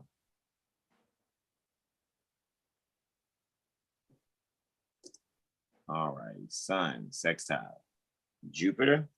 And that's happening just about an hour and 13 minutes after sunrise. Solar Jupiterian sextile. All right, it's 0700 hours, 4 minutes and 37 seconds at 23, right? That's the 23rd again, May, moon day, right? 2022. All righty, and we have the sun at 2 degrees, Gemini, 19 minutes. We have Jupiter here at 2 degrees, Aries, 19 minutes. And we're allowing ourselves to have this growth opportunity in the areas collectively in our life that pertains to the values, and as far as how we are amongst our peers and how we communicate those values amongst our peers, and overall in interacting with people overall, those pleasures and creativities that we're seeing that are aspecting there. So we really are allowing ourselves to, ascend in a fashion where we're getting away from those fascination and denials, being able to recollect the things that's necessary and reaching our destiny opposite our comfort zone, so that we can really maximize actively and mutual reception to how we're really growing amongst our peers and those values with our peers and how we stand amongst one another, and really taking those wounds that we use to heal ourselves and really navigate forward and bringing out some very innovative values for the collective.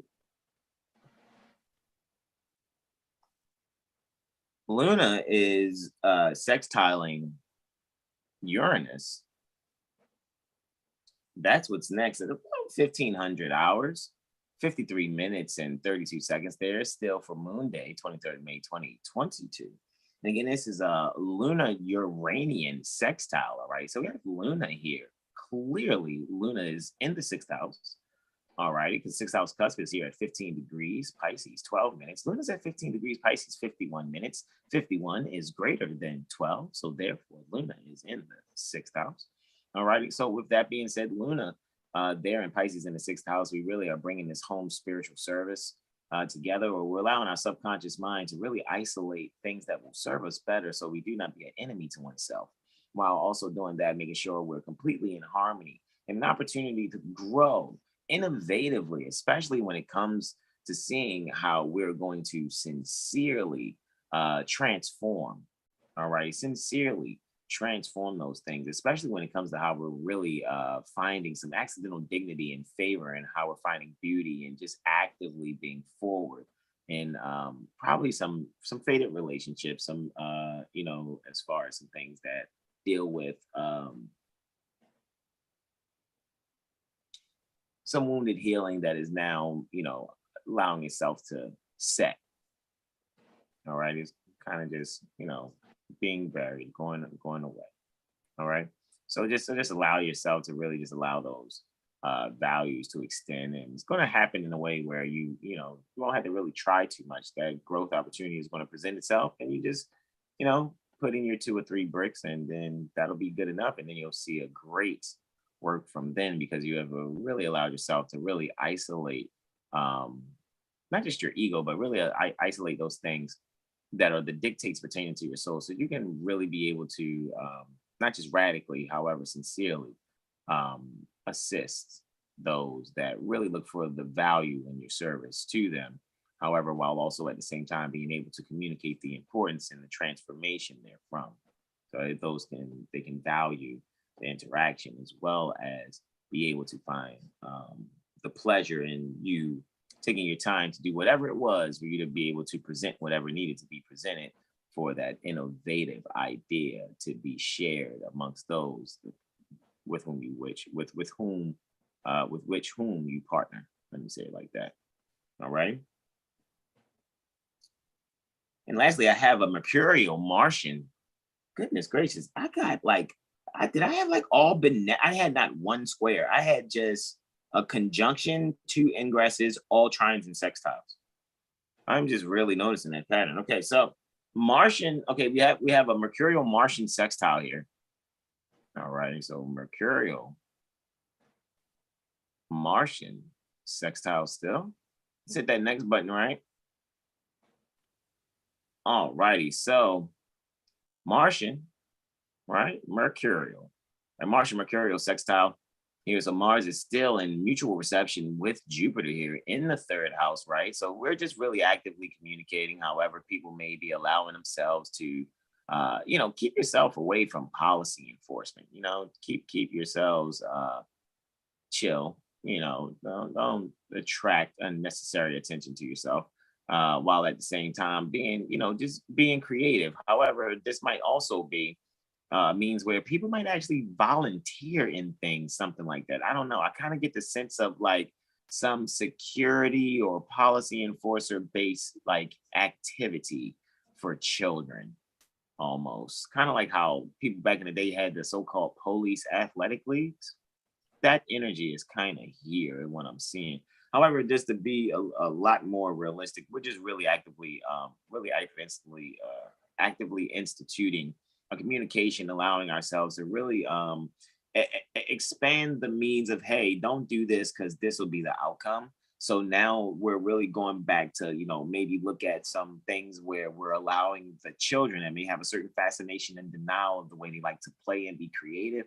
However, I think that the male and female progenitors pertaining to said progeny are going to really allow themselves to institute values to their progeny, so their progeny will see the actuality and as possible outcomes pertaining to certain decisions if and when made. So I just see quote unquote mom and dad really saying, hey, you can do this, but these are the consequences of those actions, so to speak. That's basically what I said with all those SAT words from Bonquisha and Pookie and Ray that didn't comprehend. However, I'm just saying, I said those things though, because I'm always thinking forward about everyone. I always am, because I think everyone is intelligent. So I do my best to not, let me automatically dumb it down, because what I think if I do that, I'm kind of saying you're an idiot. So I try to make it plain, simple, straight to the point without being verbose. However, at the same time, use the appropriate terminology. So even if somebody go, what the fuck did you just say? Or what does that mean? And, they go look it up and they go, oh, look, I just added something to my vocabulary. Like, yay, that's why I do what I do and say what I say. However, I still want to make it, not so over the headish of those that, may not go and seek, etymology. However, I'm just it'll do you some justice. Yeah, no, right? It definitely will. Which, by the way, because yesterday, like I said, I ran another class. We did 3 Zooms yesterday that I participated in. The third one was, our own Zoom, with 7HealStar, and on behalf of our whole astrology firm, I gave a little session from about 8 p.m. to 2 a.m. Right. Wow. And that'd probably be those group of people. I'm going to leave it that they, when's the next session, brother? When you come back knowing that you broke down that 6-hour video. That's in the next session, respectfully, because that's 6 hours and I didn't ask for any finances. I didn't ask for, anything. So, it's only but so much, teat suckling that's going to be allowed to happen. Because what you realize, there are grown minds out there that are really just trying to mitigate their depression because life has changed for them. People are used to going out somewhere. There are no more malls. Oh, poor babies. They have to go metaverse shop now. Let me stop. Hey, it's funny you say that, because I was thinking earlier, like, man, it'll suck for women who wear weave. All the women who do weave, like they do weave, or hairdressers, but they put weave in your hair. Like if all of those didn't exist anymore, and the nail shop and the nail salons, everybody forced to be natural, forced to make changes. Oh man, be beautiful, wouldn't it? That's amazing. I just Yeah. love that thought. He's like super amazing. Like, wow. Now you'll love the skin and hair you're in. Making unnatural changes. I Back know, to right? natural. All right, my beloved brother and It'd whom be I'm over by focusing. breakfast if that happened. What'd you say, Brother Sean? Say it again. I said it'd be over by breakfast if that happened. Basically. Hilarious. Absolutely. Brother Terrell's Yeah. about to get into the gamut of his bulk like I had to do for the 20th. Brother Terrell's about to get into his bulk for the 24th. Let me bring this chart adjust option back up. All right, chart adjust option is set. I've hit the wrong button again there, but here we go. It's coming up on the 24th of May. There we go. For my beloved brother and whom I'm well pleased, Brother Terrell Tamari Bay, I yield the floor. Islam. Islam. Alrighty. So we're looking at the 24th of May, right? 1442. That's the Moorish calendar year, and 2022 would be the Christian calendar year, right? So we're looking at the sunrise here. The sun is at 3 degrees, Gemini, 13 minutes. And look at Mercury. We know it's in Taurus now. So this, you'll probably wake up to some very uplifting messages, from those closest to you that may help you, as we say, like that fire under your ass, right? So, just submit to that. Also, just be willing to help those that need help as well. We can move on to the first aspect. We got Venus sextile Saturn. So this is pretty cool, man. This makes me think like Saturn is giving Venus the opportunity to apply the discipline to the things that she values. So Venus is in Aries, and Saturn is in Aquarius. So Saturn's in the 9th, Venus is in the 11th. So we're talking philosophical processes or philosophical mindsets and thoughts, and then we're talking group dynamics or nationhood, so to speak. I like to use the nationhood for the 11th house rather than groups. Same thing, but whatever. But here with that Venus energy in Aries, I feel like this is the time where like there's a whole identity change going on with a lot of people. Everyone's pretty much going through the makeover thing, so to speak. And then Saturn's giving you the Saturn is just literally removing everything that is not relative to your value system. Because Saturn is going to easily just, bring death or decay to the things that are literally not beneficial. So as much as people like to say Saturn is the blah, blah, blah, he's the worst planet, he's the greater, but important or whatever, blah, blah, blah. He's really all about making humanity better at large. Because again, when you're holding on to things that does not benefit you or your temple and you as an individual and the people that you love, if that isn't benefiting you, it has to be removed. So Saturn is bringing that structure to the younger minds or to those individuals again that's going through this makeover or this redo. Because now, with the 9th house dealing with philosophy and Saturn being there, there's this teacher, very structured teacher, who's able to help you, go to the next level. However, you have to get over the things that does not help. And that could be tough for people who are just kind of too stuck to the materialistic realm. So, really just yield to listening, because this is a great time to listen and not look to control, so to speak.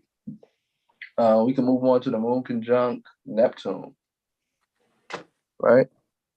So the moon's in Pisces still, obviously. And Neptune is in Pisces as well, 25 degrees, 7 minutes. We're dealing with the 9th house again. So this is interesting. Look at Cancer's on the rise and the moon's in the 9th. That's interesting. Trine. I think that's conjunct Sirius. I'm almost willing Definitely. to do this to just see. That's definitely, sir. Sirius is like what, 12 degrees? 13 degrees? Maybe 14. I think Sirius and We got. Yeah. 14:23, 8 minutes. Look at that. Yeah. I know, right? Yeah, man. That's beautiful. Amazing, bro. That is amazing. Yeah, this is a very interesting time right here. Like this, huh? Yeah. You want me to leave the fixed stars up for a second? For a couple you of can. them? That's fine. That's fine. I like this. So that moon and Neptune in the ninth, Neptune is dystopia or utopia. So with the moon there, it's like we're finding this is giving me Book of Eli vibes, sort of. Gotcha. Because it's kind of like with the Book of Eli, it was all about protecting something that was sacred. So now here it's like we're realizing some people take advantage of stuff. Okay, like when some people come into knowledge of certain things, they look to use it against people, and it's best for you not to do that because it'll backfire. Period. So really, just remove the dystopia part, which is Neptune being very kind of like foggy minded, and connect more so to the utopian energy, which would be more just going to the end of the rainbow to try to find the gold type energy. Right, you're just jolly, whatever. Even if there isn't gold at the end of the rainbow, but the rainbow itself is the gold. Just look at finding the beauty in whatever it is you're experiencing. And then the moon brings that it brings that very nurturing quality, so to speak. This what makes me think like maybe someone's planning to go to the lake later on this day, or someone's gonna this is a sushi date possibly, because Neptune, all the water or whatever. But yeah, this is very very nature like. I would recommend just going by the water, and I would if you got the urge to go by yourself, go by yourself. But if you go with a friend, go with a friend. But really just eradicate and start new things. Eradicate old things and start new things for a more productive way of looking at things, so to speak. Basically, get out your head. Don't think like don't think so much. Like think and then non-think, or don't think. So if you can think, challenge yourself not to think.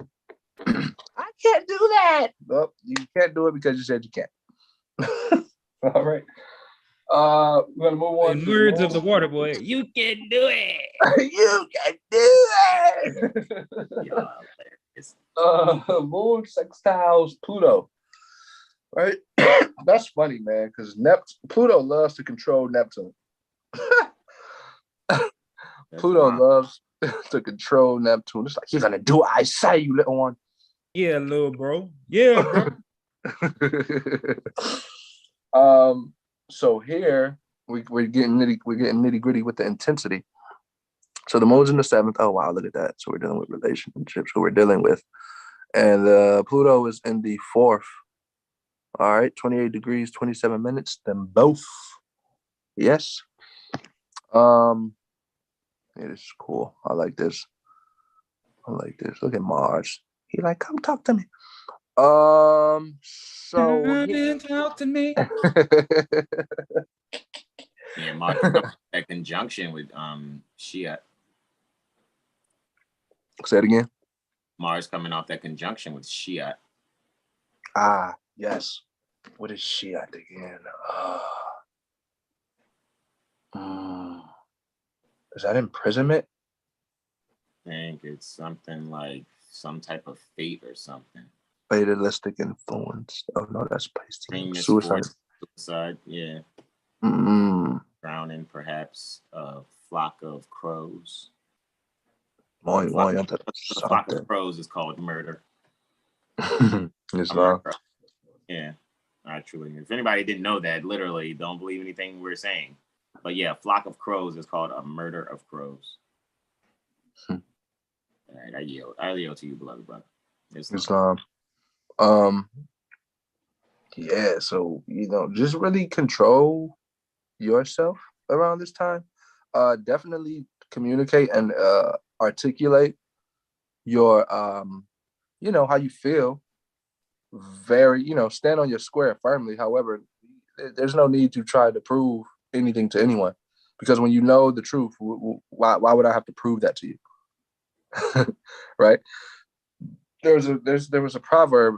I'm not sure where it's from, but there's a proverb. I'll call it a proverb. Oh.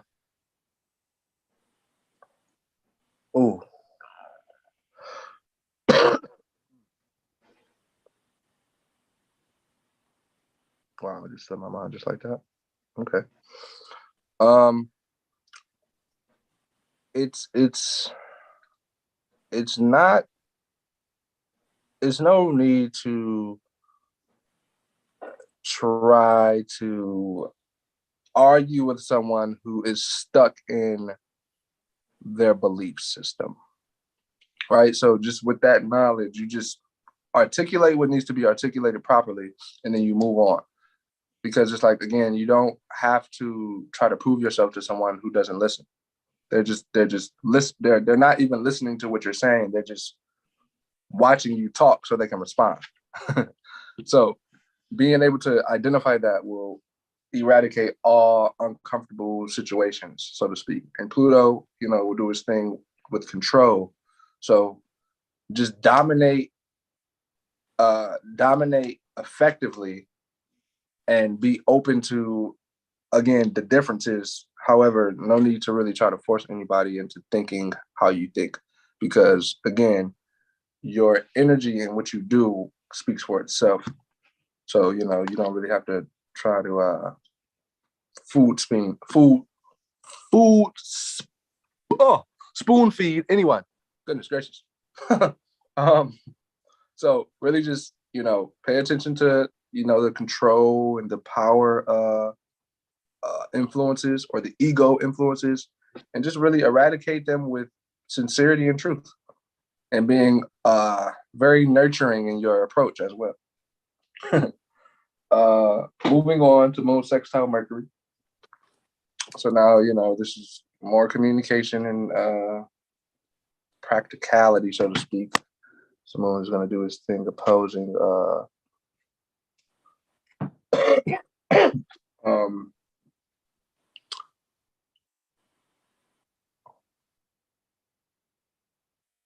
Virgo. That's what I meant. Okay, but Moon is in the 6th and Mercury is in the 8th. 29 degrees, 1 minute.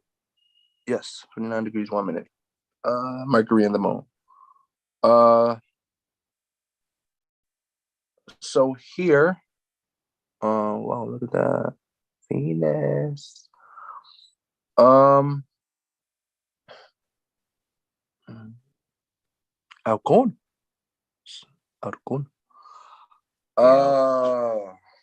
ALR is what?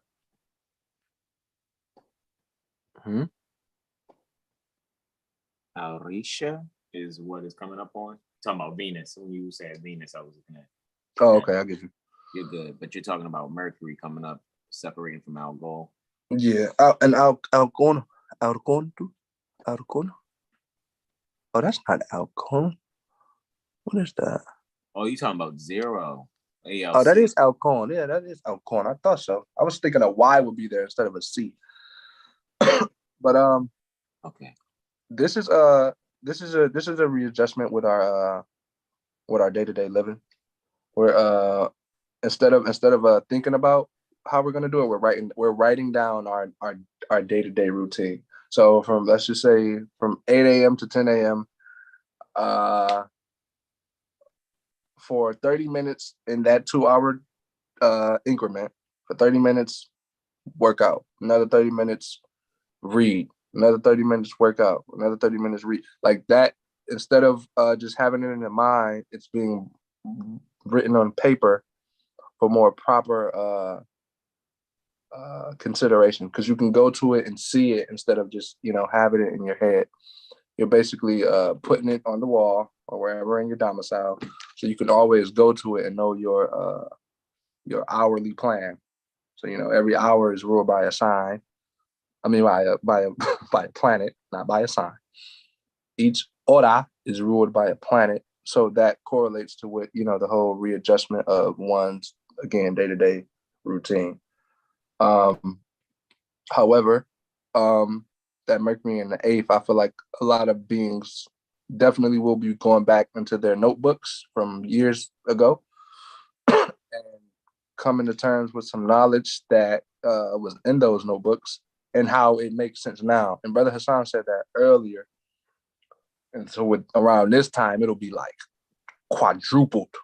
Like y'all might call Brother Hassan like, bro, was you like looking at my, like you might think he was doing something, he wasn't supposed to be doing because it was so accurate, but that's not how this works. We're just actually observing what's happening globally, so to speak. So there's so many, it's infinite possibilities within the, wide range of delineations, because how it affects your chart is the difference.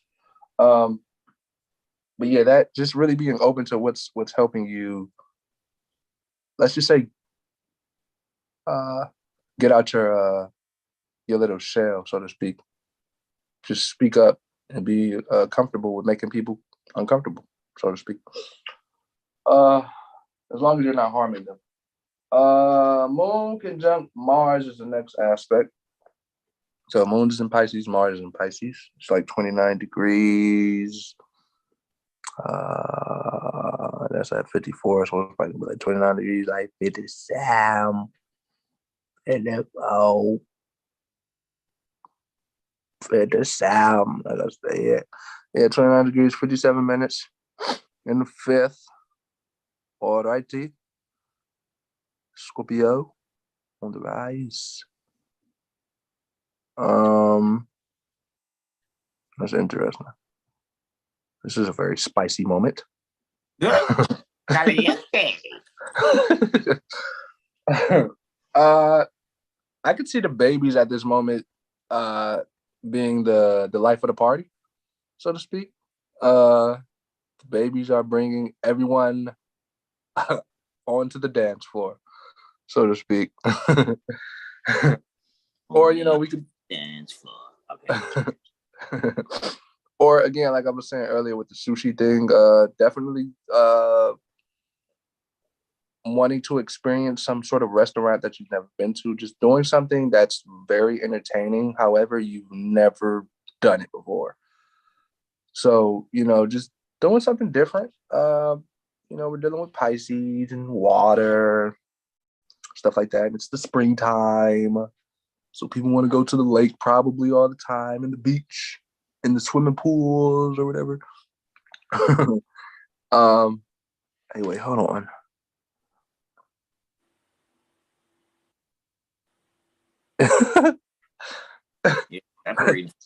It's definitely 16 minutes, but I'm just looking at that. Yeah, it's very interesting too, because it's like you probably shouldn't do that. However, at the same time, it's like you might just want to be very mindful on who you take. Like you probably don't want to take children because you don't want to be the guardian to someone at this time. You will want to just be enjoying yourself. So you don't want to burden yourself with someone who can't take care of themselves fully. That's definitely a daycare energy, bro. All 4 of those planets in the 5th house is definitely saying daycare, bro. So you're speaking to something I was just thinking. Islam, bro. And it's that Pisces energy. So that's like, some sort of school of thought, so to speak. Right. But yeah, just really find that beauty in the unusual things. and or the things that really spark your interest, but you really wasn't interested into it at first. Moving on. Oh, actually, that's the moon's last aspect, and it goes void for 6 minutes. After being conjunct the ruler to the sign it's ingressing. Right. And if you can't hold your pockets for 6 minutes, or you can't not spend your notes for 6 minutes, that's pretty tough. You may need to work on your discipline skills. Hold on 2 seconds. Seriously. I'm not in Aries. What happened there? I think I went too far, bro. Pardon me. I think I'm in June. There we go. That's where I belong. I think I hit the button twice. Pardon me. All right. It's yep. So we got Moon and Aries in the 5th, right? Yeah. So now we're actively just being who we are. We're expressing it creatively. Some people it may make a lot of people uncomfortable initially because they're not used to you speaking up. However, the more you speak up, the more people will get comfortable with you being with this energy that you are becoming, so to speak. This Venus and Aries thing, this makeover, or this self-identified makeover is really helping people to connect to themselves more courageously, really speaking from their heart and being sincere. It just helps at large. And then I have Mars ingressing Aries. Mars is going home. So this is more courage, right? This is triple the courage, right? Because Moon and Mars go into Aries on the same degree. Less than an hour later, the hours have changed. Let's see. 17 plus 21 get you 38. So yeah, hour 38. Yeah, man, that's interesting. And then the Mars is in the 4th now. Yeah, so it could be some very uncomfortable disturbances in the home, or some things that just need to be cut off. That's hindering the comfort of the home. It could just be certain things that needs to be removed for a more benefic domestic scenery. The comfort of the home really reflects like your inner mentality in some ways. So this could be some cleaning, washing the floorboards or something like that. You're just really cleaning up the home. There's things that needs to be cleaned for a better process. And then we're going to move on to the Moon conjunct Jupiter. And this will be my last aspect for the 24th of May. And Moon conjunct Jupiter, they're both in Aries. So now here, Moon and Jupiter in the 3rd, right? Look at that.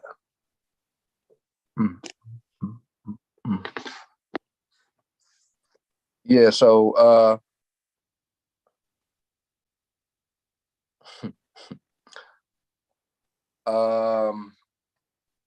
this is that blast to the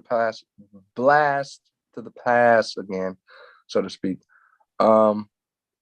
Very, very I could just see someone connecting to their old, to the guys that not the guys, but anyone that you went to elementary school with, or middle school or high school with.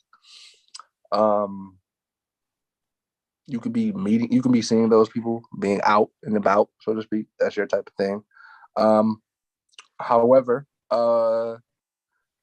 Brother Sean mentioned National Treasure the other day. I would recommend everyone to watch that film around this time with this energy. It may uncover some things that may have been in our face as children. However, as children, we couldn't comprehend that message. But now, being older, you will be able to comprehend that message very effectively, and it may kind of blow your mind. Prophet Noble Drew Ali said, I'll tell you things that may turn your brain into water. So So Jack, I didn't watch the whole movie. say it again. Got into like the first 4 or 5 minutes, and it was bing, bing, bing, and then I started. Yeah, that's where those 12 videos came from. After that, oh man, I didn't even watch it all, but I yield. It's fine. He said I couldn't even get past the first 15 minutes. That's how it be, bro. I ain't doing it like the brother Taj, like just giving it to you in the first 5 minutes, going around the point. What you say, Brother Benjamin? What's the movie? What? The Bump Tucha and Blue JJ and all that. Yo. Maybe they should watch Baby Kids. Y'all watch Baby Kids, and the scholars, you watch National Treasure. Wow. Wow. I'm joking, sort of. That's how you separate. That's how you separate the wheat from the chaff. Moon and, is it Moon conjunct or Moon conjunct Jupiter, Brother Jack? That would be scholars. Mm-hmm. I want to get your delineation wrong. No, yeah, you good, bro. Okay. Yeah. Moon conjunct Jupiter. Yeah, scholars. If you want to watch National Treasure, everyone else, and your things. The moon is the common people or the masses. So it's either Baby's Kids or National Treasure. Pick one. Wow. Right. Or you can pick for yourself. Don't let us put our spirit on you at all. How about that? Great movie for person. For all you air out there. You know what? Watch both. It's almost Gemini season. There you go. Yeah. See which one is better. Let us know Teamwork. which one is better. Then after, depending on what you say, we're gonna know where your mind's at. We're joking, sort of. But yeah, really just connect to what really inspires you and what makes you recognize the beauty of life itself. Because without recognizing just the fact that you can hear and see and feel and smell, just those simple things, and really embracing those things really bring a lot of beautiful things unto you. And with that, I yield the floor. Islam. All right, next is our beloved brother Homer. Well, please, brother Benjamin Bay, given it's going to close us on out on 1 out of 5 of the most marvelous days on the planet. Right? We won't talk about those other 4 days because right now we're just going to magnify the 25th May. There's be the solar return for our beloved brother Homer. Well, please, brother Terrell Tamari Bay. So, brother Benjamin is going to close on out on the last 2 testimonies for one. I know, right? For 1 out of 5 of the greatest days ever to have ever been a day on the calendar, right? Yeah. But decided to step into the metaverse of Earth via his Tu Madre.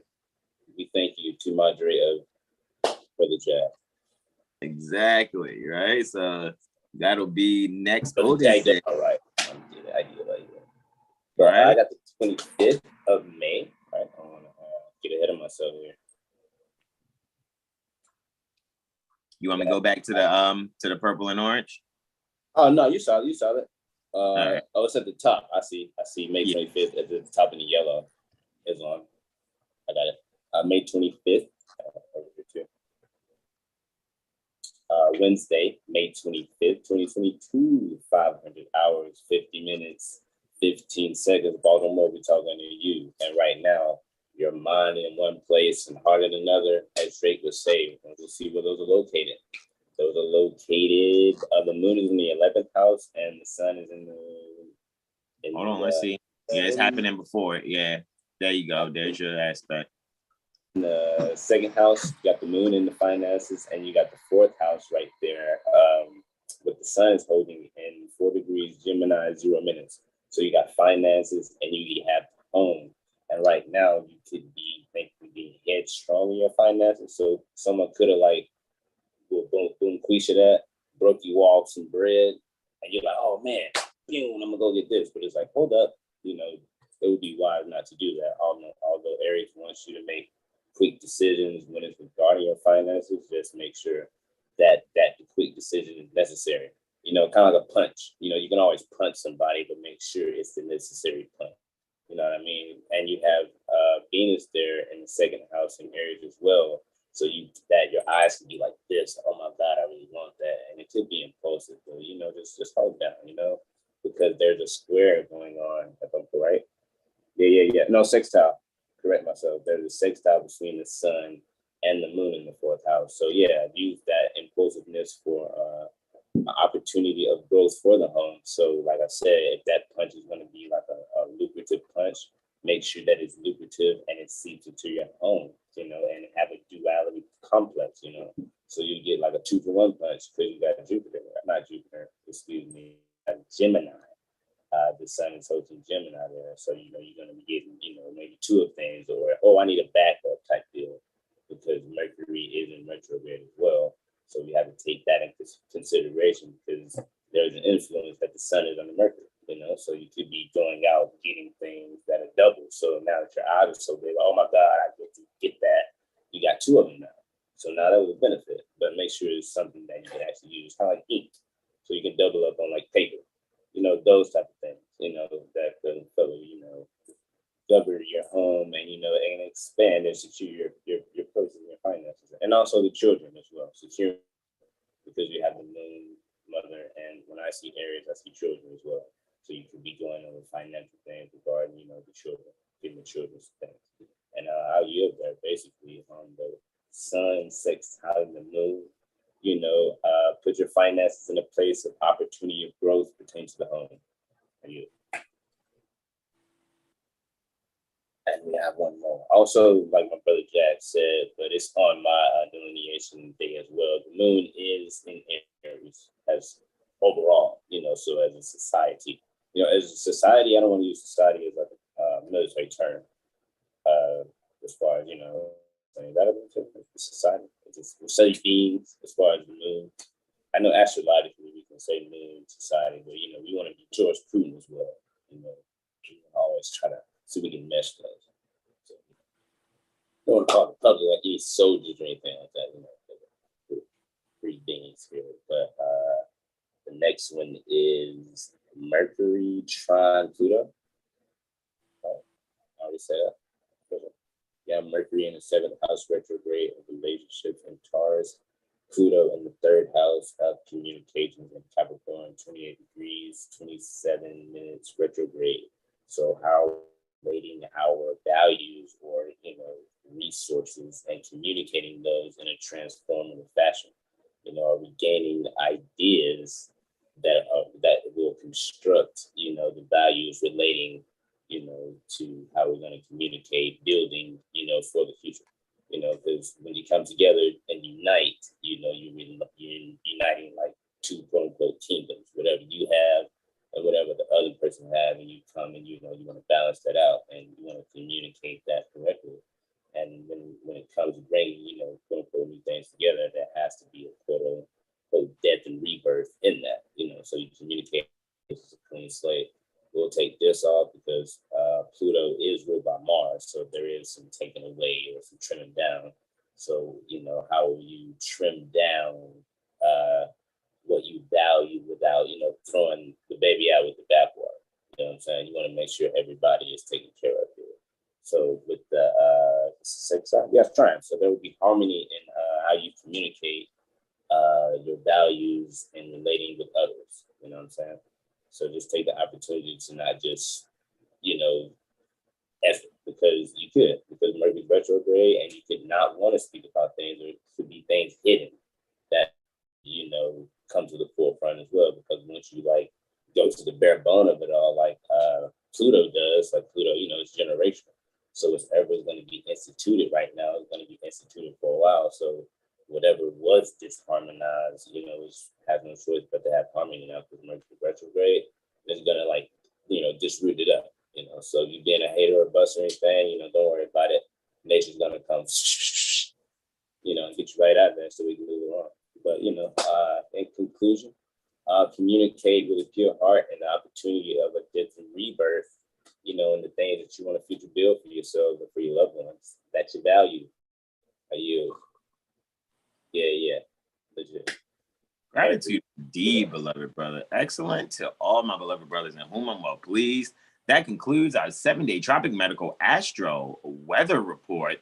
Guys, and I guess just very briefly, we can just do a very brief and quick view of 7HealStar.com. Like to thank Astro calendar.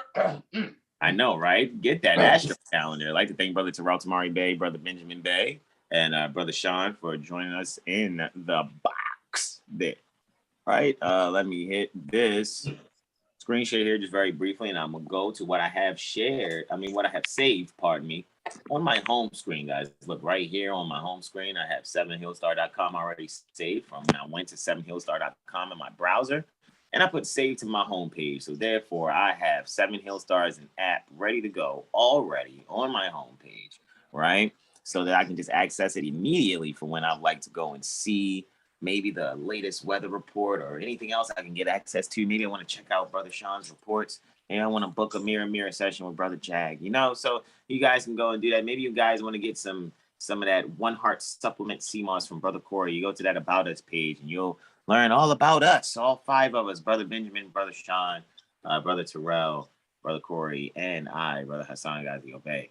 All righty, so just very briefly and very quickly, guys, I'm just going to scroll on down to the nitty gritty of it all, as Brother Terrell had said, right? That Astro calendar, guys, right there, that 7-year personal, right? If I could just, yeah, hey, what's going on there? Boom, shakalaka. Yeah, there you go. Your personal, so-called personal, right? All to yourself, because it's just using your natal chart, right? And make sure we see where the transits are going. However, you got your full year 7 HealStar Astro calendar and transits report. Guys will not be disappointed because we're doing our own artwork. So a lot of people are like, oh, well, other people's calendars are free. Well, other people aren't doing the artwork like we're doing and how we go about doing things. So at the end of the day, you know, you're getting a lot of documentation from us. So we thought out very well the numbers that we have here. This is well thought out, guys, like really well thought out, right? So make sure you get your hands on that, guys. You already know mirror sessions with me. That's like my main thing there, right? And guys, you already know you get your mental magician report. Brother Sean will be going live soon from TikTok. Thank you guys again for you know, just supporting 7 HealStar, you know, and allowing you know, our beloved brother in whom we're well pleased, Brother Sean, to have this moment. He's very diligent in you know, his duties that he, you know, sets for himself. So, and just the accomplishment of that, you know, you guys being very supportive and making sure his TikTok account did has reached numbers where now, you know, presentations can be given live. And I think Brother Sean will be going live maybe this evening, I think. So when you guys are going to be seeing us live, so he's going to be doing TikTok. You guys will see me from the Instagram. So we're really about to, you know, hey guys, we're here and we're here and we're here and we're here and we're here, kind of like, you know, energies. However, guys, we're not just doing these things for free, just because we just want to do it. And just, you know, these things are so, hey guys, come on and come and get your readings done with us. Come on, get your AstroLiteracy sessions actually complete with us. And we do mean come and get your AstroLiteracy sessions complete. All righty. So you can get your mental magician reports there. And like I said, you can further find out what is offered. Go to the About Us page and you can just DM us because, you know, those links to the DM are directly there. You know, links to the Instagram. So you can go and message us there from the our website here. And, you know, you guys can go not only to me for the Mirror Astro Literacy session, but Brother Corey Bay and Brother Terrell Tamari Bay for the Mirror Astro Literacy courses also. All right, guys, we're spread out, so to speak, across Northwestern Maxim to be able to assist our respective jurisdictions. All right, you guys already know when it comes to anything sound and audio and visual. I know we do those things. I know we haven't really been taking on any clients, but we just put it there just in case anybody needs anything, because we know we do a lot of good quality work for nearly next to nothing. And, you know, now we got so many green lights from so many elders that they basically elders. And just want to say elders, you know, especially just most recently with our beloved brother, whom we're well pleased, Brother Cujo Adwell El, Grand Sheik at Subordinate Temple in Canaan land. And he just, you know things for free. You know, it's like, don't do it for free anymore, right? So, hey, man, guys, we really paid our dues, and our elders, they recognize it, you know. So at the end of the day, you know, it's no complaints. We don't want to hear about 7HealStar and dirty Moors selling Astro packages. I think, you know, I think we paid our dues probably 7, if not 9 times already. All righty. You guys might want to go back and check the track record. Seriously. You know, because technically this is year 8 for me, because 2024, the end of 2024 will be 10 years since I've declared and proclaimed my nationality. In other words, since I've taken nationality and birthrights seriously and taking my place pertaining to the affairs, or amongst the affairs pertaining to minds, right? Taking my place amongst the affairs of men, right? So with that being said, you all, that's where you can go get things immediately. Every Wednesday we're doing this so you guys can get your own private calendar. However, the first thing that we love for you guys to do is kind of really right there. Mirror is prime. Your calendar is prime. And really, you want to know really what's going on with you immediately, how you think, how you learn, things like that. That's what Brother Sean is providing with the Mental Magician Report, all right? Alrighty, so thank you for supporting our brotherhood, our 7HealStar.com astrology firm, our Moorish community, right? So 7HealStar.com astrology firm is the atrium pertaining to the Moorish community, the Moorish American community. That's what I'm putting out there. That's what it is that we do. That's what it is that we're going to continue to do. Make sure you go to 7HealStar.com and check out all the loveliness that we are, you know, building as we're flying this thing. All righty. So with that being said, I'm going to come back to this Zoom here for the Be Yourself and Donate portion as we do our outro as usual. As usual. Let me bring Brother Sean in. Any last comments, questions, suggestions, anything from my bros? Not from I. 8 o'clock. 8 o'clock. I will be reading the Mental Magician Report for Kendrick Lamar live. So you're reading the Kendrick Lamar Mental Magician Report live. When are you doing that, Brother Sean? So I can make sure I get my fingers ready to share it everywhere. 8 p.m. Central. Yeah, my first one. Yeah, I'm actually chopping up the little video to share with everybody as we speak. That should probably be done by the next 15, 20 minutes. All righty. So that's 9 post meridian Eastern, 8 post meridian Central. That's 2100 Eastern, 2000 Central. All righty. At the Leo Mercury Moor 711 TikTok account. Leo Mercury Moor 711 at TikTok. Right. So go to TikTok and make sure you guys go and follow. It's a lot of accounts you're going to be following, guys. So when it comes to TikTok, you have Leo Mercury Moor 711. All righty. On TikTok, you also have Benjamin Bay. That's 99. Is that Benjamin Bay 99 on TikTok, brother? I think it's 77. 77. Okay. Oh, just spit. I don't know. Okay. We'll be making Brother Jag one soon. I'm just like, right. And then 7HealStar and Astrology. That's 77.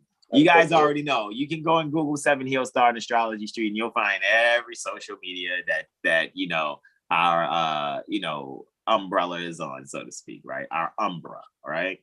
Brother Sean dropped those TikToks like currency. You're like, man. Yeah. Currency, like the consistency of currency. Like Brother Sean is like the astro currency. Yeah. He's Brother not Sean no, but you did this. He can do this. Like, yeah. You getting them just like He's that. like a underground, like, type astrologer type deal. That's how I look at it. Because he don't need accolades, but he just get treated as such, because he is like national. I mean, the track record. That's your wisdom. The track record has been laid because when he was like, bro, and I'm gonna still go back and look again because I want to like fine tooth comb it. But he's like, bro, the hashtag for 7HealStar's got like over 90,000 views. I said, what? That's from what they're not reducing. Right, because you did get, reduced. That's when I knew something was happening. That's why I was like, they're reducing Brother Sean? Nah, that. But then right after that, that's when I came to my TikTok and wasn't nothing on my TikTok. That's when I was like, you know what? Let me exit out, reset my phone. And once I reset my phone, but again, you guys probably, P2 Masons, we're being watched. So you already know. That's why you already know you use something too much on TikTok and you go, after a while you go to look for that, portion to use and it's not there or whatever, right? It's like, hold on, where was that effect I was just using these last 7 days? And now it's like, those that are watching you use this social media application. You better watch those kidneys. So I say. I know, right? They want you to make the numbers go up on other effects and voices. It's like, but whatever. We don't care. But I yield, bros. I yield. They're like, can you talk about things that don't matter, please? Yeah. Yeah. You talk about things that don't matter. Y'all right. Well, my beloved brothers and whom I well pleased, we have nothing else to add, guys. We will see you clearly at who's third? Who's that? Who is third? I saw that too. Oh, goodness gracious. Here we go. Maybe somebody accidentally coming in. Oh, yeah. Let's there we go. What? Yeah. Okay, so maybe no nothing. Hold on, this is the part where I probably should have put the security back on. All right, there we go. There's a waiting room security now. See what probably people. Yeah, I took it off. I took the waiting room security off though for y'all to come in, without me having to allow it. But I'm glad that happened because now we can see once my bros are in waiting room. Get glass up. It's like when somebody runs on stage. I try not to laugh, but y'all reaction to what I just said, though. It's so casual, ladies and gentlemen. Just saying, that's kind of like what it was just now. It's just like, it's like, okay. Hashtag it's happening. Okay. I know, right? It's like, it's like, well, at least it's a good thing it's Zoom, and not an actual stage. Right. I'm kidding. Don't want it to be a Dave Chappelle type situation. I'm kidding. I'm kidding. Peace, though. All peace at all times. Like, can you imagine something like that's like somebody just attacking the guy that helps old ladies across the street? Like, are you really attacking the guy that helps old ladies? He doesn't even rob them, break them. Are you seriously just mad at the helper? Like, really? Like, really? Okay. That's crazy. Oh, man, I can't see my exit. You make a skit about that guy. What'd you say, though?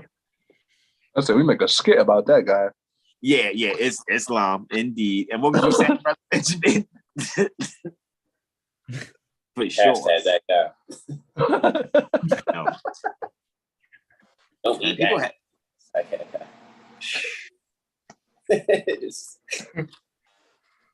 We're in the days and time where people are finally realizing that the superheroes are really not the enemies. But so many people are like I said, back in how I used to look at wrestling, it just always seemed like no matter who the fan favorite was, what got the most attention was those that people were like, boo. It's like you guys recognize you're putting way more energy into booing than cheering, right? Mm-hmm. So now you're actually giving energy more to the one that's not the fan favorite than the fan favorite. That's not intelligent. You'll be better off just not saying anything. That's And literally now, coming out next, who nobody likes, challenging the champion that everybody does, this motherfucker you don't like. And everybody just be like, It's like Brother Cujo and then the Rob guy, the wrong guy. oh my God. please don't even say his appellation on this platform, yo. That guy. We're gonna call him Black and Mild Bay. Black and Mild Bay. So it's like, here comes Black and Mild Bay. It's like, right. Right. Hold on, let me tell y'all about some more science. Yeah, so I'm gonna tell y'all this shit without a fez on, without any badges or buttons to let y'all know I'm really more smacking. So I dare y'all to make up some bullshit out there. As a matter of fact, pass me them shrooms. You know, I'm just saying, pass me the Corona. Yeah, so here comes to clean it all up, and everybody's like, Goodness. Black and Mild Bay. He's the one y'all should be cheering, but Love Boat L. That's you know, people dip their cigarettes in formaldehyde. They call it Love Boat. That's some DC shit. Anyway, well, near the DC corporation. Anyway, that's kind of how people are coming off, like Love Boat L and Black and Mild Bay.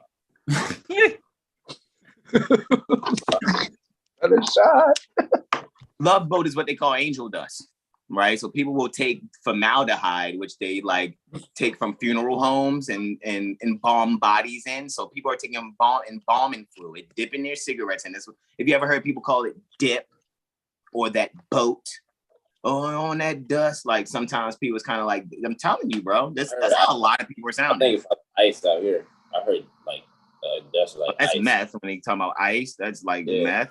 Yeah, I mean, it's all, and you can just tell, bro, like people got ponytails and shit on the top of their head, like they're Dragon Ball Z characters. It's like, hold on, bro, what is happening here? What am I looking at? Is this, are we watching? Because I guarantee you, do people like that have like jewels as belly buttons? Because I'm thinking trolls now, sort of, kind of, back in the day.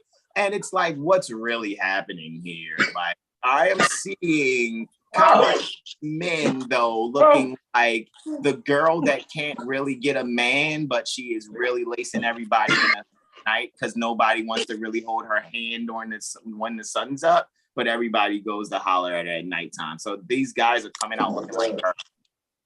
You know what I'm saying? Like, it's like, dude, like, hold on. Do you have bottoms and like a light blue scrunchie?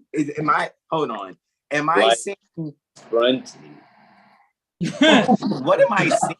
Yeah, I said scrunchie. I'm not gonna say hair tie. I'm gonna say scrunchie because it looks like a scrunchie. Exactly. And it's like, what Dragon Ball Z character is that? Like no, seriously, man. Like, it's like, let me show That's you NBC, that. Goten. Negro Black Color. Oh my God. Wow. I know some knowledge, so let me show you I know some knowledge, and then I'm gonna smoke in front of the camera to prove that can't nobody say something about me doing what I'm gonna do here in front of my phone. Really, if I really think about, I'm just really talking to my devices like everybody else that's doing it. But see, we do it a little different. We're actually sharing actual knowledge with you all. We actually have an actual interaction with you. We're not just some former prison bitch that actually is sitting here trying to assert themselves without a fez, turban, or button. All righty. So I don't want to hear that shit. We're not intimidated. We don't give a fuck about what you're saying, respectfully. And all that tough shit it just shows you're a loser. It shows you can't really win here in the mind. Oh yeah, because when you read, you can't find the word more before 1492. It's like, you can't find you before 1492 either. You know that, right? Like you specifically, you know, Black and Mild Bay, Love Boat L, you know, Scrunchy Bun Bay. Let me stop. I try not to laugh, but once I heard how it sounded in my head after I said it, it's like, whoa, Scrunchy Bun Bay. That sounds like a dessert. Pause. Anyway, just saying. Yo, you brought the scrunchy buns. Like, yo, all words are just sounds, and when they come together, they just make you laugh. Anyway, that's why I like sounds. That's why I like music. However, like, you know, and that's no disrespect to anybody. I'm not speaking to these beings. I know that they're possessed with a spirit that makes them, what's that word? Sound stupid. There you go. Sound like idiots. So that's about it. That's all. That's all I'm saying. You know, you sound like idiots. It's okay. It's all right, man. You sound like a fucking idiot. It's all good. You know. Other than that, though, yeah, I know that was a little B-roll talkage that we just did here, so to speak. But it is what it is. No, it's just a bunch of people that just want to get on camera, be intimidating, and hope somebody says something. And it's just like, bro, you're lonely, man. Like Pamela and Angela must not be enough for you. So now you're online, you know. So Pamela and Angela aren't enough. It's like if you were really doing something in life, what you say, bro? Get one before I go back to the house. Oh, okay, that's been Brother Benjamin traveling. All right. So, but with that being said, though, it's like, yeah, man, you know, you can kind of tell when you really study, man, and you can really sit back and then, you know, you can say like 1 or 2 words and it's going to hurt someone's feelings because you're really operating on a frequency much higher than them, to the point where, you know, as soon as they spark up anything on the camera, I'd be like, they're losers. Like, because that shows insecurity. They had to bring their pacifier in public. It's no different than a grown man sucking his thumb. Can you imagine Brother Taj with a binky?